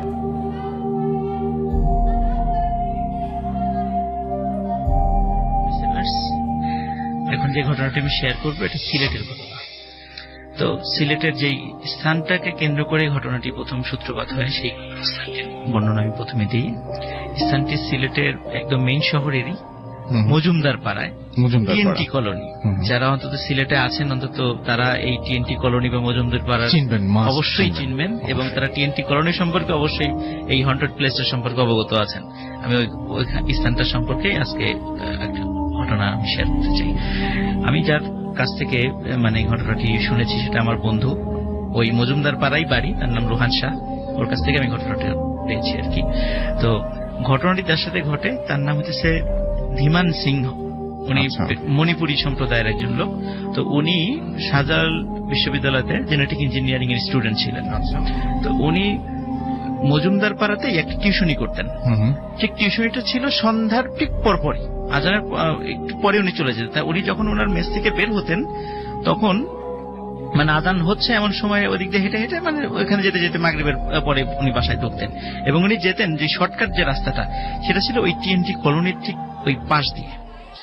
আর টিএনটি কলোনি রাসেল ভাই এটা কিন্তু স্বাধীনতার কিছুদিন পর থেকে এটা পরিত্যক্ত হয়ে যায়। কারণ হচ্ছে এই স্বাধীনতার সময় এই পাকিস্তানি বাহিনীর এখানে একটা টর্চার সেল ছিল, যার কারণে ওইটা স্বাধীনতার পর এটা পরিত্যক্ত হয়ে যায় এবং এখন এটা পরিত্যক্ত। যারা ওখানে আছেন তারা জানেন এটা, এবং ওই জায়গাটা হন্টেড, এটাও স্থানীয় যারা আছে তারা জানেন। কিন্তু উনি ওই শর্টকাট পথটাই বেছে নিতেন যাতে করে উনি তাড়াতাড়ি সেখানে চলে যেতে পারেন, ওই ঘুরে যেতেন না আর কি। তো উনি যখন টিউশনিটা প্রথমে নিলেন, নেওয়ার পরে যখন ওই রাস্তাতে যাওয়া শুরু করলেন, উনি প্রতিদিন রাত্রে একটা স্বপ্ন দেখা শুরু করেন। সেটা হচ্ছে রাত্রের স্বপ্নে ঠিক পুরো মুখমণ্ডল লোমে আবৃত একজন ব্যক্তি বলে যে তুমিও রাস্তা দিয়ে যেও না। শুধু এতটুকুই বলেন, উনি আর কিছু বলেন না। যেহেতু উনি জেনেটিক ইঞ্জিনিয়ারিং পড়তেন, উনি এই যেহেতু সায়েন্সের স্টুডেন্ট, এগুলো খুব কম বিশ্বাস করতেন, জাস্ট একটা স্বপ্নই মনে করতেন, এগুলো এর বেশি কিছু মনে করতেন না। তো উনি এসব কিছু মনে করতেন না, উনি রাস্তা দিয়ে সবসময় আসা যাওয়া করতেন ওদিক দিয়ে। তো এরকম প্রতিনিয়ত আসা যাওয়া করতেন। আসা যাওয়া করার সময় ঠিক ওই সময় যখন ওই রাস্তাতে যেতেন একজন ব্যক্তির সাথে ওনার সাক্ষাৎ করত এবং ওনার বয়সী। তখন একদিন ওই ব্যক্তি ওনাকে বলছেন, ওই ধীমান সিংহকে, যে ভাই আপনি এদিক দিয়ে প্রতিদিন কোথায় যান? বলে আমি টিউশনিতে যাই। আপনি কোথায় যান? উনি আবার পাল্টা প্রশ্ন করেন, বলে আমিও টিউশনিতে যাই। তো এরকম প্রতিদিন যান। 2-4 দিন যখন দেখলেন যে একই সময়ে তাদের দেখা হয়ে যাচ্ছে কাকতালীয় ভাবে, একদিন ওনার ফোন নাম্বার চান ধীমান সিংহ, যে ভাই আপনার ফোন নাম্বার ঠিক দেবেন। তো উনি বলেন আমি কোনো মোবাইল ফোন ব্যবহার করি না। তো ভালো কথা, উনি আর এটা নিয়ে কথা বাড়ান নাই। এইভাবে প্রায় 7 দিনের দিন রাসেল ভাই উনি যাচ্ছিলেন ধীমান সিংহ ভাই আর কি। তো যাওয়ার সময় দেখ ওই দিন ওই ভাইয়ের সাথে দেখা হয় না, যেদিন প্রতিদিন দেখা হয় টিউশনিতে যাওয়ার সময় ভাইয়ের সাথে দেখা হয়নি। ঠিক রাস্তা দিয়ে এগিয়ে যাচ্ছেন টিএনটি কলোনির পাশ দিয়ে, হঠাৎ একজন বৃদ্ধ লোক এসে ধীমান সিংহের হাত চেপে ধরে বলে, তোমাকে না বলেছিলাম যে এদিক দিয়ে না আসতে? তো যখন ধীমান সিংহ ওনার দিকে তাকিয়েছে, দেখে ওই বৃদ্ধ লোকের মুখমণ্ডলটা পুরোটাই লোমে ঢাকা, সেই ব্যক্তি যাকে উনি প্রতিনিয়ত স্বপ্নে দেখতেন। উনি ওই দৃশ্যটা দেখার পরেই ওখানে সেন্সলেস হয়ে পড়ে যান। যখন ওর সেন্স আসে তখন দেখে যে কিছু লোক ওনাকে ধরাধরি করে পাশে নিয়ে এসেছে, পানি টানি মুখে পানি দিয়ে ওনার জ্ঞান ফিরেছে। তখন জিজ্ঞেস করে আপনি কোথায় যাচ্ছিলেন? বলে আমি টিউশনিতে যাচ্ছিলাম, এখানে হঠাৎ আমি ভয় পেয়ে অজ্ঞান হয়ে গেছি। তখন স্থানীয় লোকজন বলছে যে সাধারণত আমরা একা এদিকে চলাফেরা করি না, 2 জন বা 3 জন একসাথে চলাফেরা করি, তাহলে কোনো সমস্যা হয় না।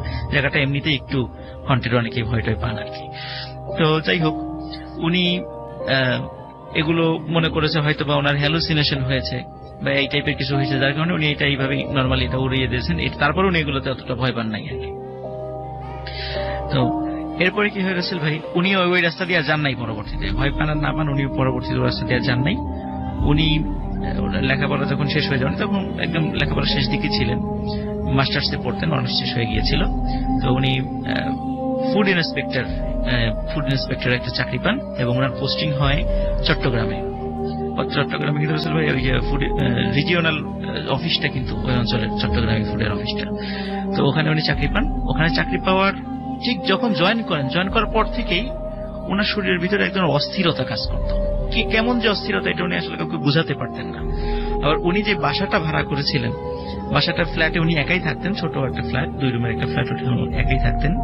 তো উনি হঠাৎ ওই ফ্ল্যাটে একটা মানে বিষয় ফেস করা শুরু করেন। সেটা হচ্ছে উনি যখন রাত্রে ঘুমান, ওনার মনে হতো ওনার খাটের নিচে কোনো কিছু গড় গড় গড় গড় শব্দ করছে, এবং সেই সাউন্ডটা ঠিক যেমন গরু বা ছাগল জবাই করার পরে ঠিক যেমন একটা গোঙানি আওয়াজ হয়, ঠিক ওই রকমের আওয়াজ মনে হয় যে খাটের নিচে কোনো কিছু জবাই করা প্রাণী ওরকম গোঙানির আওয়াজ করছে, এরকম মনে হতো তার। কিন্তু উনি যখনই খাটের নিচে তাকাতেন তখন আর কোনো শব্দ মানে শব্দ বা কিছুই দেখতেন না আর কি, শব্দটা তখনই বন্ধ হয়ে যেত। এবং উনি ওনার মাথার কাছে যে জানালাটা ছিল, এই জানালাটা খুললে ওনার কাছে মনে হতো যে জানালা দিয়ে মানে জানালার কাছে কেউ দাঁড়িয়ে আছে, ওনার এরকম মনে হতো। কিন্তু যখনই উনি তাকাতেন তখন কিন্তু আর উনি কিছু দেখতেন না। আবার তবে একটা জিনিস উনি ফিল করতেন, উনি যখন ঘুমে মানে হালকা হালকা ঘুম আসবে, হঠাৎ করে মনে হতো জানালার কাছে কেউ কোনো একটা কাঠি দিয়ে ঠক ঠক ঠক এরকম শব্দ করছে। তখন উনি আবার দেখতেন, যখন আবার জানালার দিকে তাকাতেন তখন আর কিছুই না। তো উনি আসলে এগুলো তো নিয়ে খুব যখন এই ঘটনাটা প্রতিনিয়ত ঘটতে থাকে উনি খুব বিরক্ত হয়ে যাচ্ছিলেন, এবং ওনার শরীরটা মানে আস্তে আস্তে খুব মানে কাহিল হয়ে পড়ছিল এবং অসুস্থ ফিল করছিলেন উনি। একদিন রাত্রে খুব একটা ভয়ঙ্কর ঘটনা ঘটে। সেটা হলো ওনার মনে হচ্ছিল ওনার বাসার যে ডাইনিং রুম, সেই ডাইনিং রুমে কোনো মানে গোঙানির আওয়াজ। তখন উনি সাহস করে ডাইনিং রুমে যান। তখনই রাসেল ভাই উনি মানে খুব একটা ভয়ঙ্কর ঘটনা দেখেন। উনি দেখেন একজন মানুষ জবাই করা অবস্থায় মানে ছটফট করছে, আর গোঙানি শব্দ হচ্ছে, মানুষ এবং রক্তে ওনার ডাইনিং রুম ভেসে যাচ্ছে। উনি ওই দৃশ্য দেখে চিৎকার করে মানে প্রচন্ড চিৎকার দেন এবং দরজা খুলে বের হয়ে যান। দরজা খুলে বের হয়ে পাশের লোকজনকে ডাকতে থাকেন, দেখেন আমার বাসায় যেন কি হচ্ছে, কোথা থেকে একজন লোক আসছে। উনি সেন্স ছিল না যে আসলে একজন লোক আমার বাসায় এরকম মানে নিহত বা জবাই করা হয়েছে, যদি আমি ডাকি আমার একটা বিপদ হতে পারে। উনি তাড়াতাড়ি করে লোকজন ডেকে নিয়ে আসেন। ডেকে আনার পরে ওখানে দেখে কিচ্ছু নাই, একদম ফ্রেশ পরিষ্কার, কিছুই নেই। তখন লোকজন বলে যে আপনি অসুস্থ মনে হয়, এই কারণে উল্টাপাল্টা কিছু দেখেছেন। কিন্তু যেহেতু এই যে চিৎকার চেঁচামেচি করছে, লাশ লাশ চারদিকে খবর হয়ে গেছে, পুলিশ পর্যন্ত চলে আসছে। পুলিশ এসে দেখে কিছুই নেই। যেহেতু একটা স্পর্শকাতর বিষয় ছিল, পুলিশ ওনাকে কিছু জিজ্ঞাসাবাদ করেন। জিজ্ঞাসাবাদ করার পরে বলে দেন হ্যাঁ আমি দেখেছি। উনি স্বীকার করেন যে আমি এটা দেখেছি। তখন পুলিশ এই বিষয়ে কোন তদন্তে কোল কিনারা করতে পারে না। ওনার অফিসে পর্যন্ত যে ওনার বিষয়ে তদন্ত করেন, তো অফিস থেকে বলেন যে এই ব্যক্তি জয়েন করার পর থেকে সে মেন্টালি সিক। যখন পুলিশ জানেন যে মেন্টালি তিনি সিক, পুলিশটা এই বিষয়ে কোনো তদন্ত করে না উনি কি দেখেছেন না দেখেছেন, কারণ আসলে তো কোনো ডেড বডি ওনারা যায় পান নাই বা কোনো প্রমাণও পান নাই সেখানে, এই বিষয়ে কোনো তদন্ত ওনারা করেন না। কিন্তু উনি এই যে ভয়টা পেয়েছিলেন, উনি এতটা অসুস্থ হয়ে পড়েন 2 মাসের মাথায় অফিস থেকে ওনাকে জোর করে মানে বাড়িতে পাঠিয়ে দেওয়া হয় যে আপনি চিকিৎসা করার জন্য চলে যান। অফিস থেকেই বলে যে আপনি চিকিৎসা করতে চলে যান, আপনার আপাতত চাকরিতে না আসলে চলবে, আর চিকিৎসা সুস্থ হওয়ার পর তারপর আসেন।